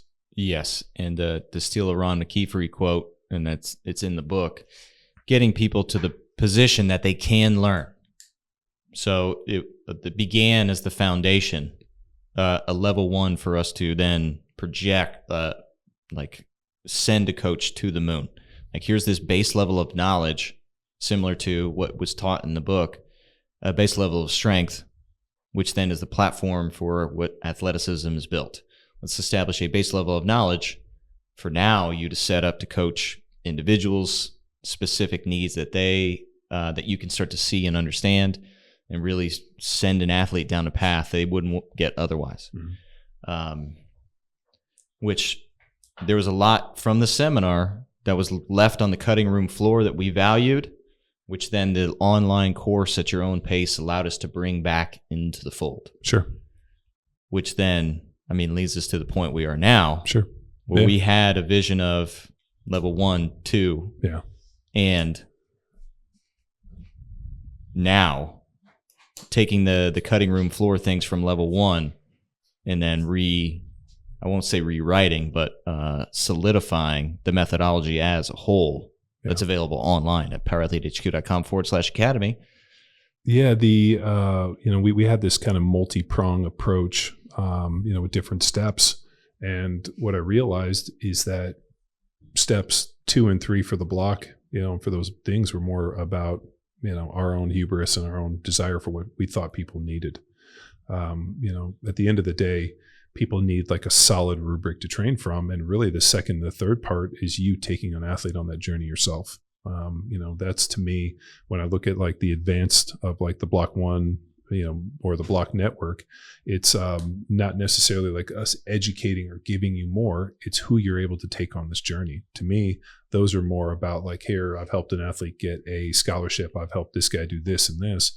Whenever I get tagged in, Stephanie just tagged me in something where one of her athletes got a scholarship. So it's almost like the second level of this thing is about taking an athlete on a journey that they cannot take themselves. I wish I could say that, Victor wasn't a world champ before he met us, but, he was in a position where, injuries and some of the limitations that he had dealt with needed to be assessed so that he could go on and compete at the highest level. So being able to take him on that journey, he came in today with, his double gold from, Pans or from Brazilian Nationals, and then he's going to Worlds next month. So to be able to, fix some of the holes and some of the problems, and then to be able to continue to evolve and get him ready.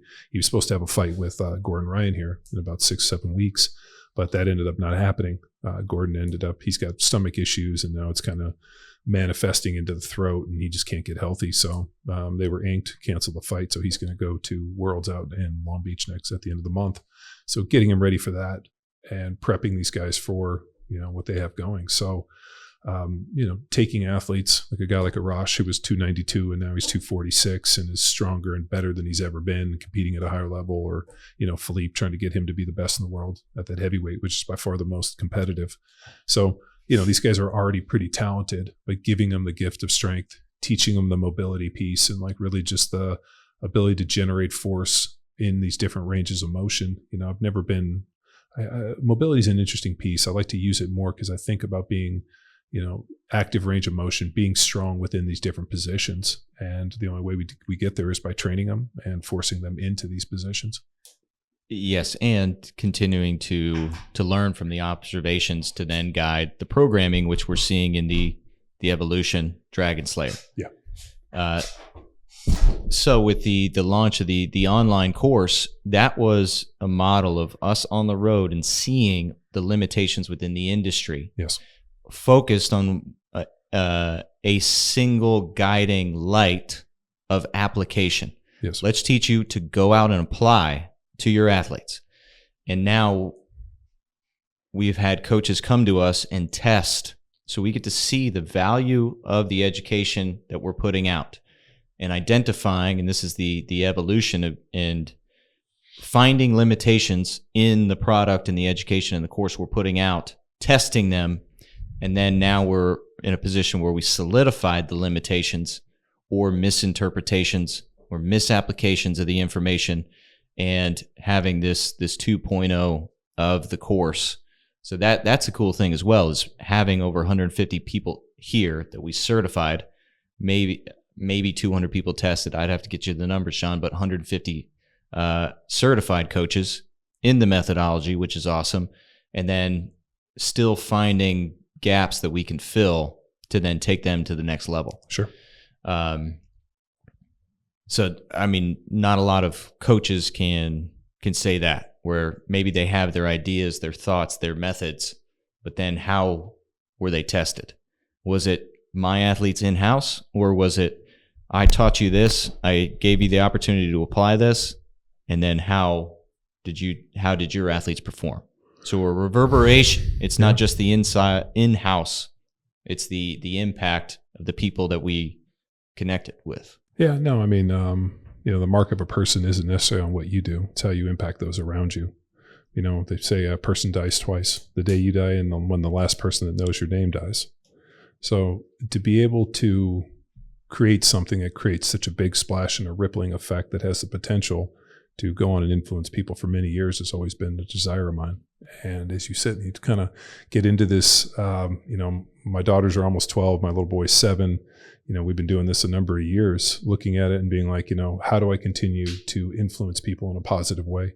How do I continue to, build upon a legacy? I mean, for a long time, we, taught it on the back of a CrossFit football and a power athlete, and this idea of, battling the bullshit and, 700 plus podcasts, hopefully with a very unique message of, consistent, like, providing good information, putting a spotlight on people that are doing amazing things. And the one thing that I think we've done very well is consistency. I think that, people can do it for a year, for 2 years, for 3 years, but can you do it for a decade and be this consistent within the branding and the messaging?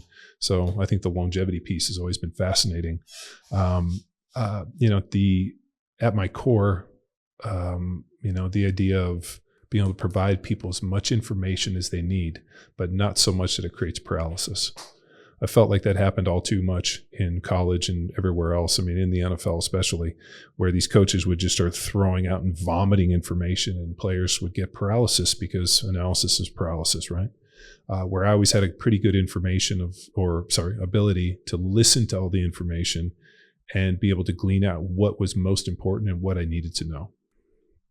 Think about they give me a playbook. What I did is I just grouped everything into different parts. Like, is this inside, outside zone? What are these run schemes? 5, 7-step drops, 3-step drops? What does it look like? And so I just categorized everything. And as soon as I would hear the number, I would know what I needed to do. And it was easier to recall information. But I think people just looked at it like the phone book, whereas I looked at it like chapters. And, strength conditioning is the same way. And, I had to, create or even, have it created where, you look at these 7 primal movements and everything is about challenging posture and position through those 7 different movements, and then using different implements in different ways. And, all this, I mean, step, squat, lunge, push and pull, vertical, horizontal, rinse and repeat. Then you add frontal, transverse and sagittal planes. Now all of a sudden, with the element of working with these jiu-jitsu guys, now all of a sudden we're like taking them from the standing model onto their backs up in this. So it's almost created this, like, I was thinking like these 3 axes of rotation, right? X, Y, and Z with 7 primals, but then also flipping it on its side, upside down at different angles. So it's almost turned into this like 360 model. Orientation. Yeah. Planes of motion plus now orientation versus on your feet. Similar realm in the space of swimming. Sure. So I get to experience with that, with RAF. I'd have to dig back into that stuff, but the instead of the water fighting back at you, it's another man. Yeah, well, it's really fascinating. So I didn't realize that limitations and flexibility become like huge fucking problems. So with whether it be sport, whether it be football, basketball, jiu-jitsu, fighting, boxing, whatever it is. putting your opponent into a position where he's at disadvantage is always the key for everything. So if I'm playing offensive line and I'm playing, and there's a defensive lineman here and I'm an offensive lineman and I zone, I know that if he's, playing 2/3 inside out, his inside eye is on my outside eye, that I have to take a step big enough to be able to cover him up and actually get an angle. But I also know that he's going to step this way too. So now I have to step at just the right angle, because too much he's going to shoot inside. Not enough, he's going to cross face me. And then I have to drive my head and I have to effectively dictate my will upon him. We're doing this from our feet. I mean, there's pad level, there's a bunch of key factors. But what's been fascinating, and same thing in boxing, right? So I'm going to cut a guy off in a ring, play, same thing, 2/3 inside out, first meaningful touch. I'm anticipating, I know that this guy's a big, likes a lot of hooks in this. I mean, being able to play against an opponent. But when you get in this jiu-jitsu thing, what's really fascinating is guys are standing, guys are on their side, you're in coyote guard, you're on your back, you're here, you're turtle. So, I mean, you're moving in all these different positions, and you're basically trying to react to what somebody's giving you, who has an infinite number of positions. So it's just become fascinating. And what I found is that there's certain limitations that people have that I know that if I can put them into that position, they're fucked. I'll just give you an example, hip mobility. We were working on stack pass, which is if somebody's laying on their back, what you end up doing, and my trick is I give people what's called a triangle. So you basically, other than Philippe, you don't want to triangle you, but if my shoulders are square and you go for the triangle, I can effectively, you can't triangle me, but what I can do is I can hook your leg, come forward, grab, then I can take this arm, pull it through, and now all of a sudden one leg is up and I can push one leg down, and we call it a staple, where I put my knee on your leg and I basically staple it to the ground. So now one leg is up and one leg is stapled. And then I reach underneath and I grab and I roll you forward with this leg in position. Now, what's amazing is if you do not have stripper-like hip flexibility, you can't do it. You can't put one leg here and drop one leg. But because we've been doing Deadbugs for so many years and I have good hip flexibility and mobility, it's fine for me. The other thing too is guys, as they age, they tend to get thick in the middle. And a lot of people don't do as much rotation or as much transverse or as much med ball and a lot of the movements that we do. So all of a sudden you put me in that position, and now all of a sudden I have to use this flexibility. For me, it's no problem, to the point where I have enough flexibility where I actually can escape if somebody has me in a stack pass. Now, when I stack pass people, the minute that I staple and I lift them, they tap, because they just don't have the hip mobility or the flexibility or the strength in those positions to survive it. And you can see the change on their face, and it's extremely dangerous. If you're stacking somebody, especially a dude over 40 who doesn't have hip mobility and is a little thicker through the middle, I mean, dude, they'll tap even before you even submit them, just from the pressure of it. So what's been fascinating with jiu-jitsu is, as I started doing it and working with, Andy made a good point when I was on Stump's podcast, like, you're playing in really deep waters, rolling with, with Shanji and, Victor and Philippe and the guys at Six Blades. I mean, they are legitimately some of the best dudes in the world at this point, and Shanji probably one of the best to ever do it.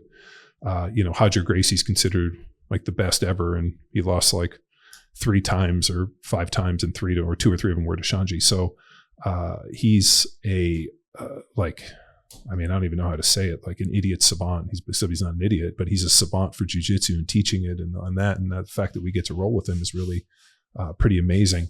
And he coaches me every time I go. So having somebody with that level of knowledge, and then also seeing the limitations of people, like, you're on your back, here it is. It really just opened up a lot for me in terms of limitations, and especially rolling with all these guys and seeing what they can and can't do.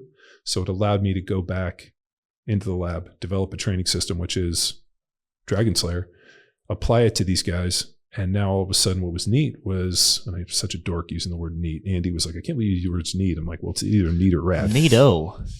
Yeah, it was really rad to roll with those guys and see what they could and couldn't do, put them into the training model, and now to see what they can do, and then go back and see them fix the limitations that they had before. Yes. And the expansion of the methodology is in line with that, because we were focused on application still, but now seeing movement. So have assessment tools within that so we can put you in a position to see movement, teach movement, and then coach movement. And draw a line in the sand and differentiate teaching and coaching. Common practice out there, teaching is coaching. Coaching is negative.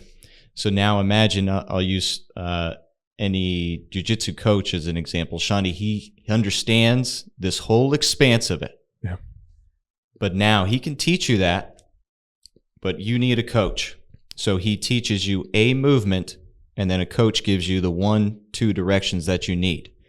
So he's got this expanse of knowledge, but now each class he teaches you a segment, or more than one, but a movement.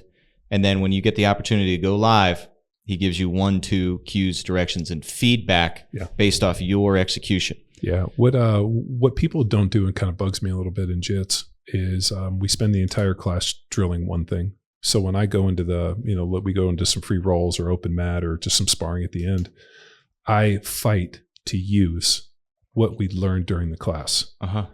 So it's always amazing when we get in and like people are just like get into survival and they just start, doing what they do. Like my whole deal is if I learn it, I need to crystallize it, and I need to, because I don't get a chance to roll every single day. So if I go learn something, I need to learn it and I need to use it. But what's really nice for a guy like Shanji, who's, dude, probably has more time. As a black belt, just a phenomenal teacher and one of the best guys to ever do it. He has a really interesting eye, especially for me, being like, hey, you have a unique skill set. Here is how I help you develop your skill set, which is the difference between just an instructor and a coach. Yes. So the one thing that I appreciate for him is he's been very good about, whether it be Victor or Philippe or those guys, like, here is what your skill set is. Here's what you do really well. Now let me show you how to enhance your ability. And, he made a good point to me. He's like, your ability to like go hard and fast and move and like the switch, he's like to the point where like, I almost need to teach you to not do that, so that we can develop all the other skills, because when you need that, you have that. So whereas other people, I almost have to teach them to go. Yeah. So he's got that eye and then gives you feedback. Yeah. So within the methodology, we introduced this because we found a limitation in our previous iteration, in that we were only having coaches teach movement, but now it's taking a step back, teaching, and then seeing movement where proficiency exists and where limitation exists. And we can anticipate that based off how much we've seen. And now how to communicate and give feedback so that you start to close that loop. So introducing that into it and expanding upon the life cycle of an athlete, where the previous iteration simply focused on the novice, the amateur, now expanding that envelope into a competitive window where we guide the athlete and the coach from novice into an intermediate athlete, call it a higher level high school into collegiate, into getting ready for the pros.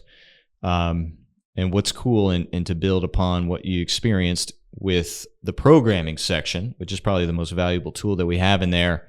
In the beginning, we have Bedrock. We give you the map, exactly what to do, when they will fail, and adjustments you need to make when you see this. We've put enough athletes through that. Yeah. We know when, where, and how they will fail and provide that information.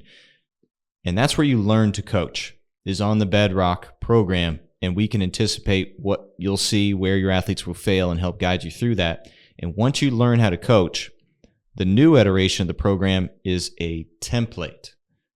So this goes to the mission that John was explaining earlier. We're putting you in a position where we want you to see and set you free. So we provide an awesome strength template that you can provide, and now I'll steal Luke Summers, a thin candy shell with your warm-ups and your accessory work to go there. Yeah. So Bedrock, hey, follow it as we've provided, but now the awesome new intermediate field strong level program template.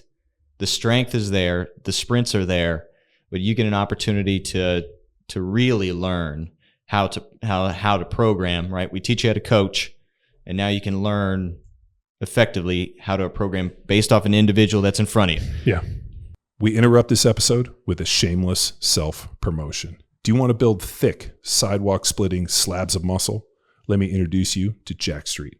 Get access to the same tried and true training methods I followed during my 10 years in the NFL, all to walk into training camp at 308 pounds at sub 8% body fat. Punch your ticket to the gain train and join thousands of residents already following Jack Street. Head to powerathletehq.com/Jack Street and claim your 7-day free trial today. Now back to the show. Difference between a template and a program is pretty interesting. I design everything in templates, which means like I understand, but I understand everything from like an architectural standpoint, right? Like I'm going to look at the blueprint. Here's the blueprint. Now what you're asking, whereas most people want a rendering. I think the rendering is like the artistic eye, which I'm not looking to be influenced by the artist. I'm looking to look at the nuts and the bolts. Show me what you created and show me the architecture. I want to understand your template, because what I've found so often is people would write programs, and if they couldn't explain or show me the template in which it was built, I realized that they didn't understand the principles. What they were just doing is they were just drawing pictures. I want to know everything from a fundamental aspect. Like I want to understand the hierarchy. Like, what are you trying to do? What are we trying to accomplish over the 6 weeks, and how are you trying to get there? So what I did is I provided a template, and for a lot of people, they'll be like, this is, here's an X and this and these other pieces. And it really comes down to this thing called specificity, which is, I know what I need my athlete to do today, but what can they do and execute to the best of their ability? Well, I'll use Victor because we worked with him this morning. There's a certain movement pattern that we needed to pull. We were pulling heavy trap bar today. The issue we were going into is that for him at that pull height, we end up getting some neurological shutdown. So what we have to do is block it up. So instead, what do? I have those wagon wheels, those big plates. I have him pull all of his deadlifts from the wagon wheels because it's just above the point. If we go any deeper, we start getting a bunch of hip shift and we see the glute kind of turn off. If I can space the bar up a little bit higher, just below the base of the knee, the pull is fine. There's an issue where, for me, especially as I get farther out on the trap bar, I start to feel limitation in my shoulder, and it's good because I want to feel that limitation. But the only difference is I'm not going to be able to pull 600 pounds on that trap bar, on that specific trap bar, but on a straight bar, I can pull it because I can't stabilize when I get too far out, but it doesn't mean I don't do it. It's because it assesses a weakness and I want to do it. We know that, let's say for Victor, axial loading shuts him down. So does it make sense to just do heavy barbell back squats or kabuki bar squats? No. So what do? We set him up in the belt squat where the weight's around the waist, and the dude is stronger than anybody in the gym in the belt squat, because the loading is around his waist. It's below where he's having some issues in his back.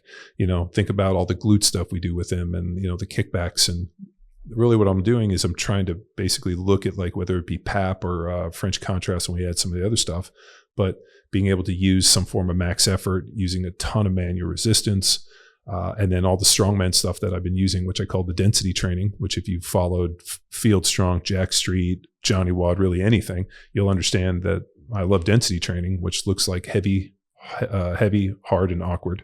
So we use sandbags, we use D-balls, there's kettlebells, we use a bunch of fat bar pulls.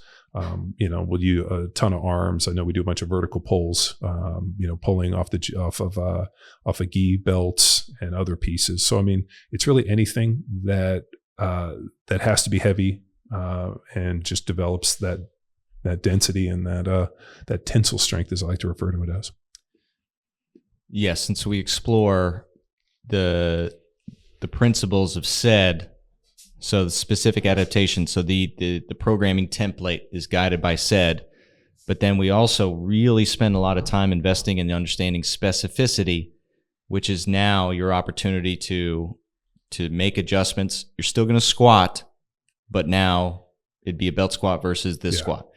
Offensive lineman doing the safety bar squat versus the barbell back squat. Sure. In a collegiate weight room.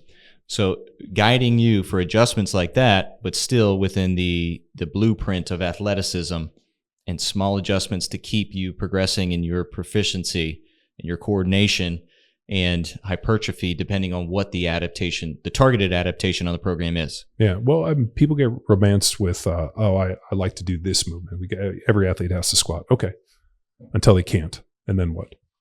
And then is the squat only a squat when the bar's on your back? Well, if it's a squatting motion, I can use a belt squat, or if I can use like a pitch shark, which we had, which I actually might go back and get now that I think about it, because there's some stuff I'd like to do with some single leg on those guys. But, even using some of the overspeed and some of the French contrast stuff, where now all of a sudden we're using bands in these different movements. You can loop a bunch of bands around a trap bar. And we don't cover that in the course. However, no, we don't. But I mean, as I start to develop the Dragon Slayer deal, we are always going to do something heavy. There's going to be something dynamic, and they have to do some form of displacement. So something to go fast, and then they got to be able to jump. The bridge that I found between the weight room and the field, the jiu-jitsu mat, really came down to their ability to move their bodies through space dynamically with a lot of the plyometric movements. All the dynamic med ball work that we have done and we do has paid such dividends for those guys, just within the rotation and the throws. I mean, it's night and day, to the point where I can see them roll, and we can see some of the jiu-jitsu and even some of the judo throws in this, and realize like their ability to put their foot in the ground and be able to throw a med ball, catch and react and do something with it is just, I can see a 1-to-1. So I mean, all of that med ball work that I did with Athletes Performance, and some of the GPP med ball work I did through Charlie Francis, that's worked its way into not only my NFL training, but also worked big time into all of the Power Athlete programs, has paid such huge dividends. Though the deal that I'm using now, and it just took me a number of years to find, because we would use a wall, we'd use this. I mean, now what we did is we found this thing called the Defender, which is actually a football pad that's on a spring. And we do all the med ball work around it so that it actually loads and comes back and has a reactive nature to it. So if you don't hit it right, it doesn't bounce back. If you don't throw it hard enough, it kind of turns flaccid. So that piece has just been really amazing. But it's really just finding the tools that allow you to do it, like going and getting the heavier kettlebells. There's no way to swing a 203-pound kettlebell poorly. You either have to know how to do it and have to be able to bridge and hold yourself, or you can't. Yes, and the value and the lesson there is. Why'd you get so excited when I said flaccid? No reason. It's funny. It's a funny word. It's a funny joke. Arash said that you stopped by the mothership. Yeah, comedy. Arash told me he got up and did a little open mic. Were you there when he was there? No, he fortunately led me to the main room, I believe. I don't think he's main room material yet. He did. He said he got 1 minute, and he was doing great for about 15 seconds, and it tailed off for about 45. His act got real flaccid. It did get flaccid. He was trying to basically make jokes about how he used to be like 350 pounds, and now the only difference between 350 and 250 is just the quality of woman at which you hook up with. And he said it like he got a few jokes, but it didn't last. I think he should do something on his ears. He's got cauliflower ears. And I thought it would be funny if he did a joke on how like the cauliflower ear is like the American Express card to get you out of trouble. Because if you were at a bar, I mean, maybe the listeners at home, or maybe you do this and you're looking at this guy like, this guy's kind of small, and then you see the cauliflower ears, you're like, nah. I'll buy you a beer. Yeah, the only way you're getting those. So he was going to be making a joke about like he didn't want to get in fights anymore. So he went home and he was rubbing his ears with his knuckles to try to get. He didn't get them that way. But you can kind of cauliflower your ears on purpose. So I thought it would be a funny kind of lead in to be like, it's just a bunch of ways for a bunch of like wimpy dudes to be able to get out of bar fights is to cauliflower their ears. And I've been coming up with a fake ear that you can strap on that give you the look of cauliflower ears. And I was like, dude, you could do a whole bit on just the fact that you have those, because as a big dude who's, he's kind of like a big imposing guy, you have to use a lot of self-deprecating humor. If I picked that up from, who was the guy that we went and saw with Brian Callum? The name, the Mac. Tall dude. Is it Mac? Brian Mac? No, Kevin? It's not Brian. Kevin. Yeah. So Kevin, kind of big, good looking dude. Yeah. Kevin Mac, like big. He has a lot of funny self-deprecating humor. Because I think it's the only way as a big dude who's like, doesn't look like a Klingon, that you're probably going to get some laughs, is you have to be kind of a little self-deprecating in that way. I'll tell you, and I don't give out this compliment lightly, but probably the greatest master of self-deprecating humor I've ever been around, Callie Hinsman. Unbelievable self-deprecating humor to the point where she would beat me to the punch, to the point. And the problem with, or the issue with self-deprecating humor is if you do make fun of somebody after they've already made fun of themselves, you just seem like a dick. So Callie's like, oh yeah, I'm just going to get it all out of the way. It's kind of like, I know you're not a big Pitch Perfect fan. You ever seen Pitch Perfect? I'm familiar. So in it, Rebel Wilson, who's the Australian chick. I'm familiar. She's like, oh, my name's Fat Amy. And they're like, your name's Fat Amy? She's like, yeah, I'm going to call myself Fat Amy before you twig bitches call me fat. I always thought that was funny. When I watched the movie with my daughters, they thought that was the funniest part of the entire movie. Oh, she's quite funny. Yeah, she's got a good sense of humor. Very, very quick. Yeah, I did. Callie was in town this weekend. Nice. So we went bowling, and her nickname, she was in charge of nicknames on the teleprompter. She went with Hooves. Oh. A throwback. That's a good one. Yeah, she didn't she have like her woman's summit or something? Well, that's what they call it. It's just the DC girls. Just a bunch of moms trying to get away from their kids. Uh-huh. Yeah, pretty smart. Yeah, the DC crew. And Kelly and I are presenting at the NSCA Tactical Conference in August in Vegas. Oh, badass. So we're teaming up in the presentation. It's called Give Injuries a Rest. Ooh, a pun? Of course. Nice. And speaking towards police officers. Nice. Well, she's in that market. It's great, dude. But yeah, I hope that the methodology can provide people the framework that they need to build upon their coaching style. I mean, I get nervous when people just parrot stuff. Like, I don't need somebody to be a version of me. I need them to be the best version of themselves. And the only way you do that is by providing them the information. And I felt so much of the CrossFit stuff was just this like autistic parroting of Glassman, where, like people would listen, they'd watch the videos, and they would just like throw out these cues because they heard somebody else did it. And it was this kind of deal where I don't really know what I'm looking at, but like they gave these cues and it effectively made people move better. So I'm just going to like vomit cues at people.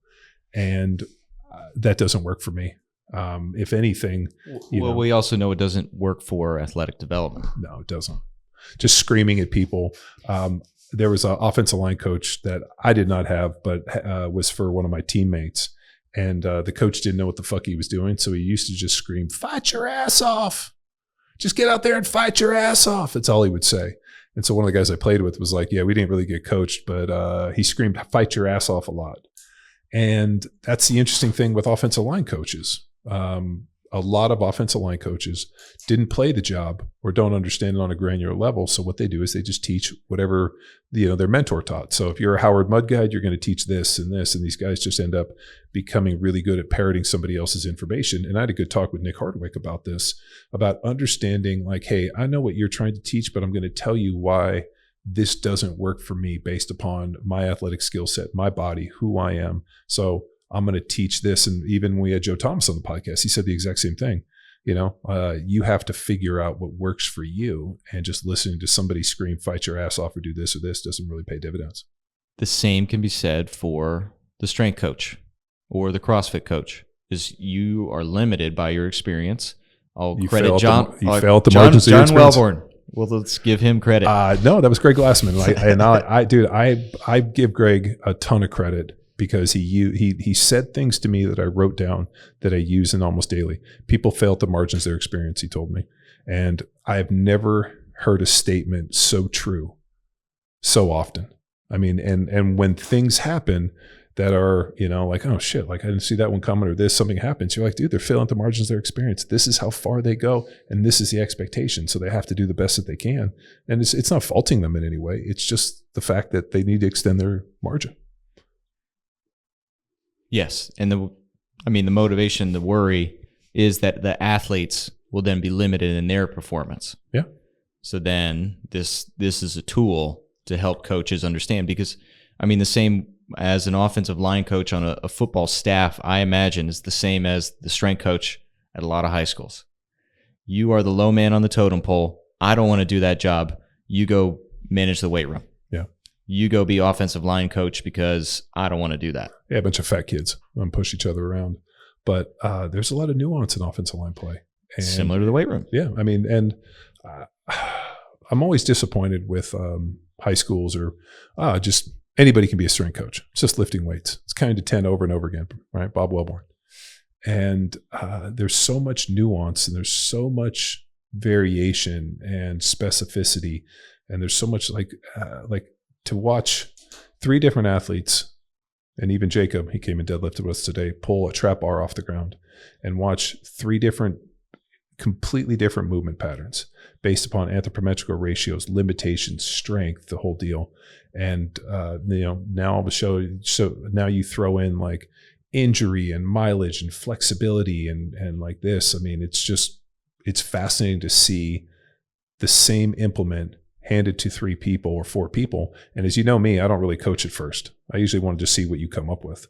Like I'm real big on athletic problem solving. I always get nervous when coaches just start coaching out the gate and like, into this, I'll be like, let's get underneath. Let's see what you got. Right. Let's get your setup right. Now I want you to pull. And now I can make corrections. And like seeing Jacob's pull versus Victor's pull versus Arash and Philippe and myself seeing all these different pulls and then realizing limitations, position and this, and then you start fixing things. And ideally, there's a best movement pattern for everybody, but every pattern is slightly different because everybody's built different. Like think about the best squat. I can get everybody their best squat. Everybody's squat's going to look a little bit different because everybody has a different skill set they're working for. But we know enough tweaks that eventually I can get you to the perfect squat. You just have to give me enough opportunity. Yes, and the course provides case studies based off of life cycle of an athlete, and this adds value to the point where the programming lecture is 2 parts. The first is bedrock. So you can learn to coach. Hopefully you're coaching more than one person. So you can see deadlifting, you can see squatting, where the value is setting them up and then providing the 1-2 directions that they need versus just throwing random cues, just word vomiting because you want to boost your ego as a coach versus what the individual needs for success, which is sometimes nothing, which is sometimes more weight or encouragement. Yeah. Or just some people just need somebody to believe in them. Like that's become, I'll tell you, like if you were to ask me, many years ago, what is the most impactful thing you'll learn about coaching athletes? I would have given you like sets and reps and this and movement and here and here. It's not at all. People sometimes just need somebody to believe that they can do it. And, Arash said it to me best. I mean, he was 292, 296 when we started. I handed him a very basic diet, gave him a very basic set of parameters. Like, hey, this is what the training's going to look like 3 days a week. I know what your JIT stuff. You owe me X amount of jump roping and training outside the gym here. And I need you to monitor the calories. I need you to weigh. Sundays, you're going to send me this and this. And I was like, and we're going to go on this journey together. And I believe that you can do this. And all of a sudden, like 12 weeks later, he's lost the weight. Matt Pollock, same thing, 270 down to 236, put him on a similar deal. This is what the deal is. This is what you owe me. This is this. And I believe you can do it. Both of those guys hit their mark 100%. And Arash made a great point. He's like, I knew how to do it. I just needed somebody to believe in me to do it. And I told him, I'm like, I got broad shoulders. If you need me to believe in you. And I mean, even Matt sent me a video from him wrestling in college. And he's like, God damn it. I wish I knew you then. Like I could have, like my conditioning is so much better. I was so deficient. I was too heavy. I couldn't move. I couldn't do all these things. I wish I had just had somebody that understood it better. And I think, as you go on your journey in this, like that's a huge piece of like just telling people, like, I believe in you. I wouldn't be here. Like, I'm not telling you, I'm not lying to you. I believe that you can do this. Now we just have to put a plan together and we have to hold each other accountable to it. So, that's where you get into this, where at the end of this whole thing, I think for me, I personally, and this is a personality issue, I didn't need anybody to believe in me. I was going to do shit in spite of people. And I think it was because I had some coaches that were jerks and who had their own issues in this. And I was like, fuck these people. I'm going to be successful in spite of these assholes. And I almost wonder how much more I could have accomplished if I had somebody outside of my brother and my family who was like, no, I believe in you. You can do this. And I'm going to help you on your journey. And, That was, you spend a lifetime trying to prove people wrong. It'd be nice to prove people right and feel that some people are in your corner. Yes. And that's good, coach. You establish an expectation. You can still hold them accountable to that potential. And I mean, that's representative of the term potential. Yeah. There's plenty of people that. Well, I mean, for you, especially coaching lacrosse guys, there has to be some emotional connection where now all of a sudden you as their coach, they know that what you want is their best success and for them to play their best. And I think sometimes with coaching, this is interesting between the strength coach and like the coach, because I look at like, hey, me working with these guys who are, I don't train them on the mat, right? I roll with them and I get to see what they do. But like when they get to come train with me, it's about establishing limitations, fixing these problems and making them better versions of themselves, and then sending them out there and then getting information back. And they'll be like, dude, I did something I wasn't able to. I'm so much stronger. I'm faster. This is what I'm able to do. I couldn't do this and I can do this, which is where you get these light bulb moments, which I think is so fun about the strength and conditioning piece and the performance piece. Whereas as a sport coach, does that happen in the same regard? I don't know. I think in offensive line play, if I can teach somebody a technique or how to do it and they can go out and use it and be effective and win, does it have the same light bulb moment opposed from a Ruiz working with me and then me going back and being like, fuck, dude, I'm way better than I used to be, where I could see those skills. That blade was so sharp. Think about sharpening an axe and cutting it in one stroke opposed from putting 3 strikes to get through the wood, and then realizing like, was it my technique? No, that blade was just really fucking sharp. I don't have an answer for you because my coaching career began as strength and sport coach. So I had them in the weight room, and then I had them in the warm-ups, and then I would teach skill. So you utilize the weight room and the sport to cross-communicate. We're going to set up in the squat like we set up on defense.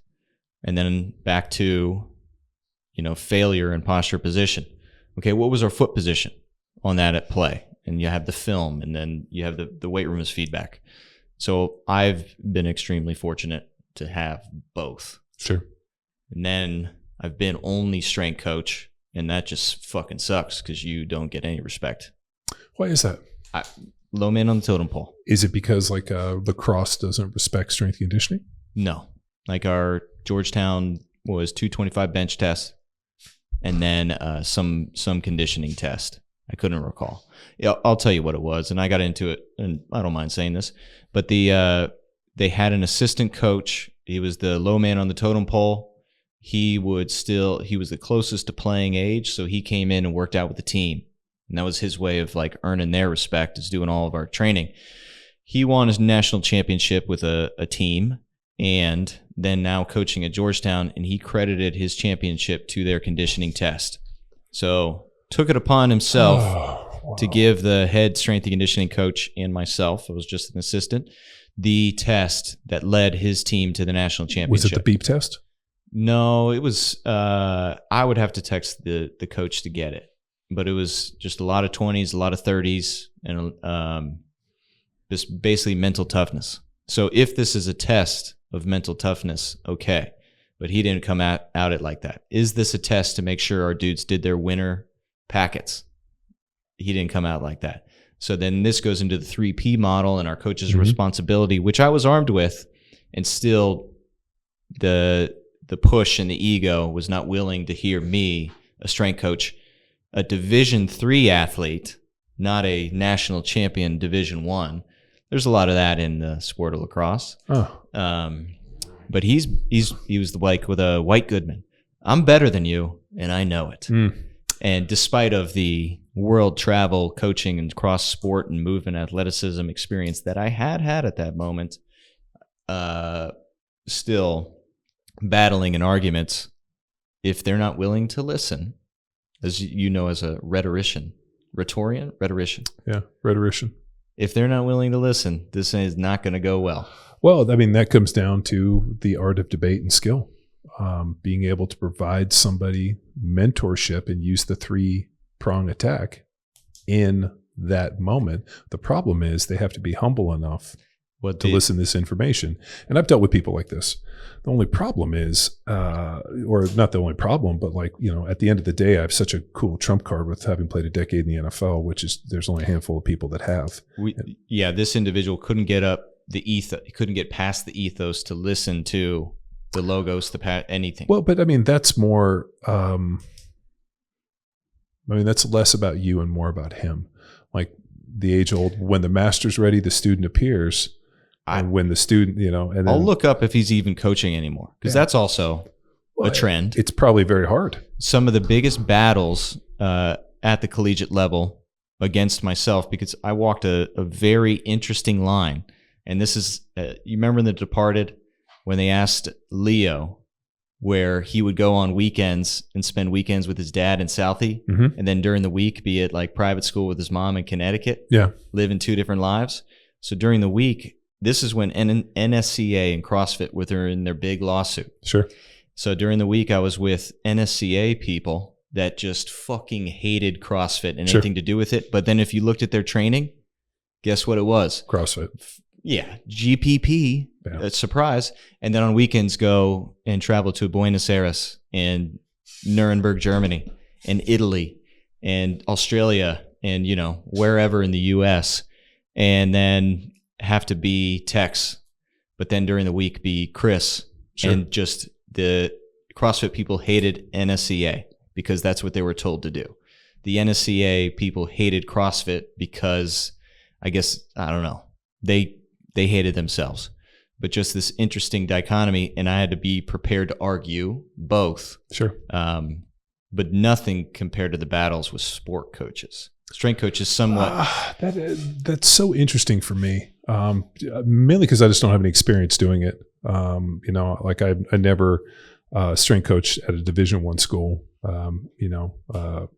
So I don't know about those kind of pulls piece, but I do know, like in my relationship with like the jiu-jitsu guys, Shanji approaches me about working with these dudes, and as I go and get feedback from him, he's like, the conditioning is better. They're stronger. They're able to do more things that they weren't able to.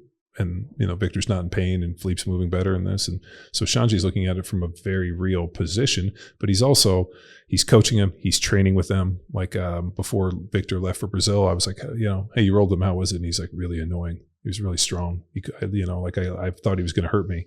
And that was a good indication that they were going in the right direction. I think as a sport coach, when the strength coach asks you, like, how do they look? And you're like, dude, they look strong. They look fast. This is easier. It's a symbiotic relationship. You're trusting these people to sharpen your blades and make your horses run. And I can't understand how that's not like a mutually beneficial, mutually respected deal. It's like, hey, like I'm going to make sure that their skills are there and available and they're going to play at a high level. You have to make sure that my horses run and that they're in good shape and that they're strong and we don't have injuries. You take care of that. I'll take care of this. And if it's not going the right direction, I'll tell you. Be like, they're not as strong. They're not as fast. Their conditioning is down. But if you're moving in the right direction, I can't. But I also don't understand the small-mindedness of a lot of college sports.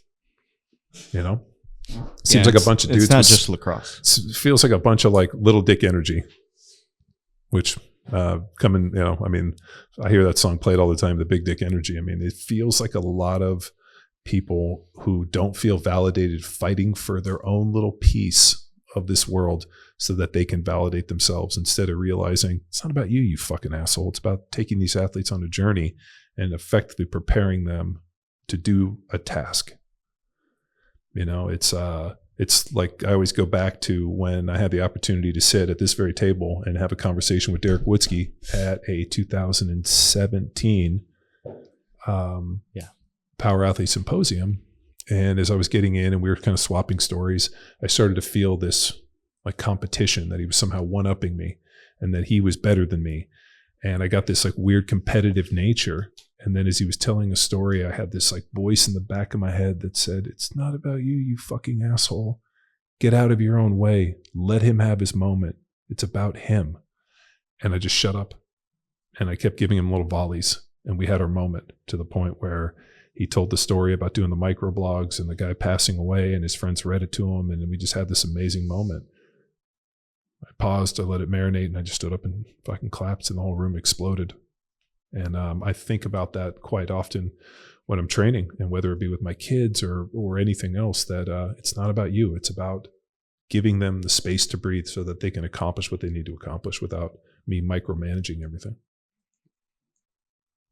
Yes.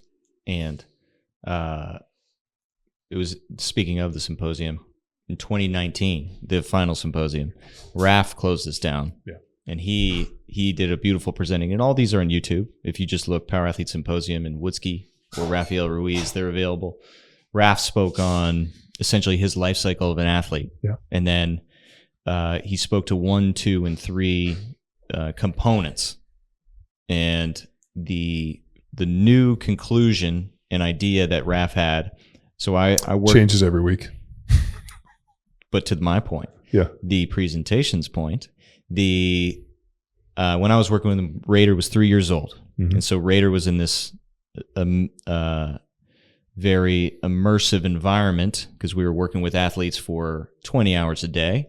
And now I had I had notes on all 3 phases of the athlete, and then Raf presented this new phase. So then the 4th phase was his lessons learned from Raider growing up, and then the unprogrammed moments. So what effectively an athlete or your kid picks up that you didn't necessarily teach them. Mm-hmm. So how you act, how you respond to stress, different words. Maybe I remember, I forget if it was Jamie or Killy, the story of reacting exactly like when you were cut off. Yeah. But as an example, that reference story I'm familiar with, but just the posture, the presence, the professionalism, or not so much those things that athletes start to pick up in that energy from you. So it could be in a father role, a leadership role, or just as an athlete when you're a 10-year NFL veteran versus when you were a rookie. Mm-hmm. And that essence that you just carried with your career. And then, dude, us on the road traveling and teaching seminars. Just, you drop me anywhere in the world at this moment in time versus when I was just, oh, fuck, John's in the back listening. Well, I mean, think about the confidence. Like that was something that, for whatever you want to say, I mean, just the confidence, the fact that like I can walk into any room, I can show up anywhere in any country with a backpack, walk in there, clap my hands and be like, let's rock and roll. And I can get 40 people moving. That power of, it's not that it's rare. It's not that many people can do it. And I had this theory that early on that either you have it or you don't. And I think that for you, one of the greatest things is we matured it because I didn't know that you had the confidence. And early on, and a big part of this was like me being like, you can do this. And you did, and you crushed it. And, same with Luke and with Callie and, Ben, not so much. Ben couldn't get out of his own way in a lot of ways, and he never has. He couldn't just humble himself and just get out of his own way and do it. And it's why he just ended up kind of playing himself out. Like there was a big piece of being humble enough to absorb the information, but then also this intrinsic desire to do a good job. Like that's I think what really sets people apart. I have this overarching desire to do a good job. If you ask me to do something, I can't half-ass it. I don't know how to not do a good job. And I might not do a good job, but it doesn't mean that I don't want to do a good job. I can't even just kind of throw it out there. I can't do it. It's just everything has to be, it has to be done to a point at which I'm proud of the product. And I think for you guys, developing people or, getting people out, I would have zero, put it like this. I would be completely, my head would fucking pop off if the people that have worked for me and the people that I've taken, and developed and that we've developed together can't show up and absolutely fucking crush it in front of a group of people, educating them and doing knowledge. Like you said, you're going to get on the stage with Callie and teach. I have no doubt that it'll be the best presentation that entire weekend. That like people will cheer. Yeah, people will cheer and carry you off on their shoulders. Like I'll probably carry Callie off, but yeah. Yeah, all right. It's because I've seen Hinsman get up there and make magic.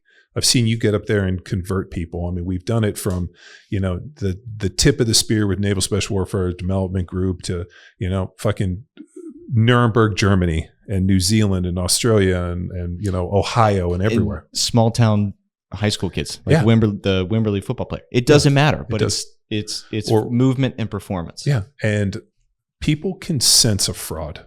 I've this is something I wrestle with kind of constantly, where I hear information and I disseminate the information. Like, we had David Weck on the podcast, and for those of you guys that don't know, check out his Weck method. He's, teaching something that's kind of against the standard paradigm, and he has a set of ideas and he creates these different inventions. He was the Bosu ball creator, and we had him on, listened to a really interesting origin story on how he got to this and his observation in this. And I'm fascinated enough. I want to go to his event. He's going to come on. We're going to do an in-person pod, but I want to hear his information and I want to see the practical application, and I want to know, can he stand up there and convert people the way that we can? I like to think that, like, if we were going to bang everybody, we banged them all. Like there was like, that age old of, what was it? Like we brought it up earlier with Almost Famous, where like you find the one guy not getting off and you get him off, and that's what I'm going to do. But being able to go in and convert people, not with just your words, but the movement, the information, it's professional. It makes sense. I can teach it. I can allow you to have your moment where all of a sudden we see it. And how many times did we see this within the confines of the seminar, where all of a sudden somebody, you're like, they got it. Now we get to move on. Let's go. And they're fucking in for a penny, in for a pound. And so for you guys, I mean, just the fact, like, even like, Luke's ability to go out and do that stuff, like all of that and the showmanship and all that, like the only way you get that opportunity is through the reps and being able to go out and pour it out there. And I think you guys, have done amazing, and whatever you guys do, I know you guys will always be amazing because you have that foundation. Yes. And yeah, taking the risk, but putting skin in the game. I love the reference of, your name on your jersey and what that meant and represented. So having that weight on the shoulders to convert and not taking it personally, just thinking of the people on the end of the line that will benefit from my ability to communicate the value of this information. Yeah. And I mean, our feedback loop as presenters, it was real. Yeah. So, and we were never shying away from those conversations. I do laugh. The last seminar we taught at CrossFit, Froning, what was it called? Mayhem. Yeah. Cookville. So the last seminar that we taught, I ended up having to refund a lady. First time I ever refunded anybody, because she was so upset by the amount of profanity we used.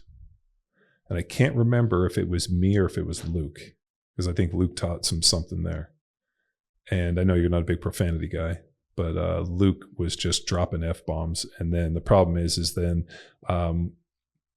it's like drinking. The minute I hear F-bombs, I start dropping F-bombs. So like I could be pretty good, but then if somebody starts cursing a lot, I start cursing a lot. And I remember the woman was so upset by the amount of F-bombs. I think she counted it. Like there was like 174 F-bombs used over the weekend, which seemed kind of light to me, but that it completely destroyed her ability to learn and destroyed the value of the seminar because of the profanity. And and she demanded her money back. And I was like, pay that woman her money. Don't splash the pot. He's like, I watched Rounders the other day. It's I have it on my phone as I was flying to Montana. I watched it, and dude, John Malkovich's part where he's like, pay that man his money is so ridiculous. And then to hear Matt Damon be like, he did this, and he's like, I'm not a very good actor, and his terrible Russian accent. I love it. Yeah, that's one of the rewatches. Yeah, Departed. Yeah, Departed. Love that on a plane, dude. Do you remember the part where he like shoots the woman, and he goes, she kind of felt funny. Mm-hmm. Improv.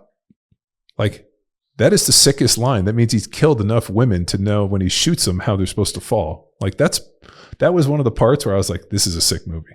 Yeah, and that wasn't in the script. Oh, he just improv that? Uh-huh. So he and Scorsese, I'll have to find the social. This is just from Instagram, just a clip on it. He basically said, well, they wanted to show the psycho that he was. And he's like, well, why not two people? It's going to be the man that we're going to kill and his woman. So then, okay, then how about this? And then had her directed the fall and then just dropped that line. So none of that was in the original script. It was Jack Nicholson like calling the shots day of to help paint the picture of this psychopath. Storytelling, going back to no, it's great. So earlier. Awesome. Well, dude, I think the methodology is in good hands. I know we got a little bit of writing to go back and fix to finish up the book piece, but I think that the second version, this version, is a lot more evolved, and it just feels much more complete. And so I'm excited to see what the world thinks of it. Yeah, as it should be. So this is, I mean, decade, Yeah. 2009, more than that in the making.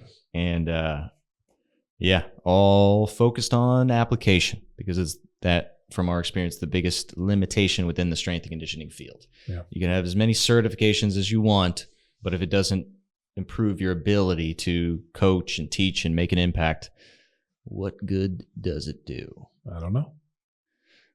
Well, thank you for Yeah. Another episode of Power Athlete Radio. Thanks for tuning in. Bye. Bye. This episode of Power Athlete Radio is powered by Train Heroic, the most immersive strength training app experience on the market.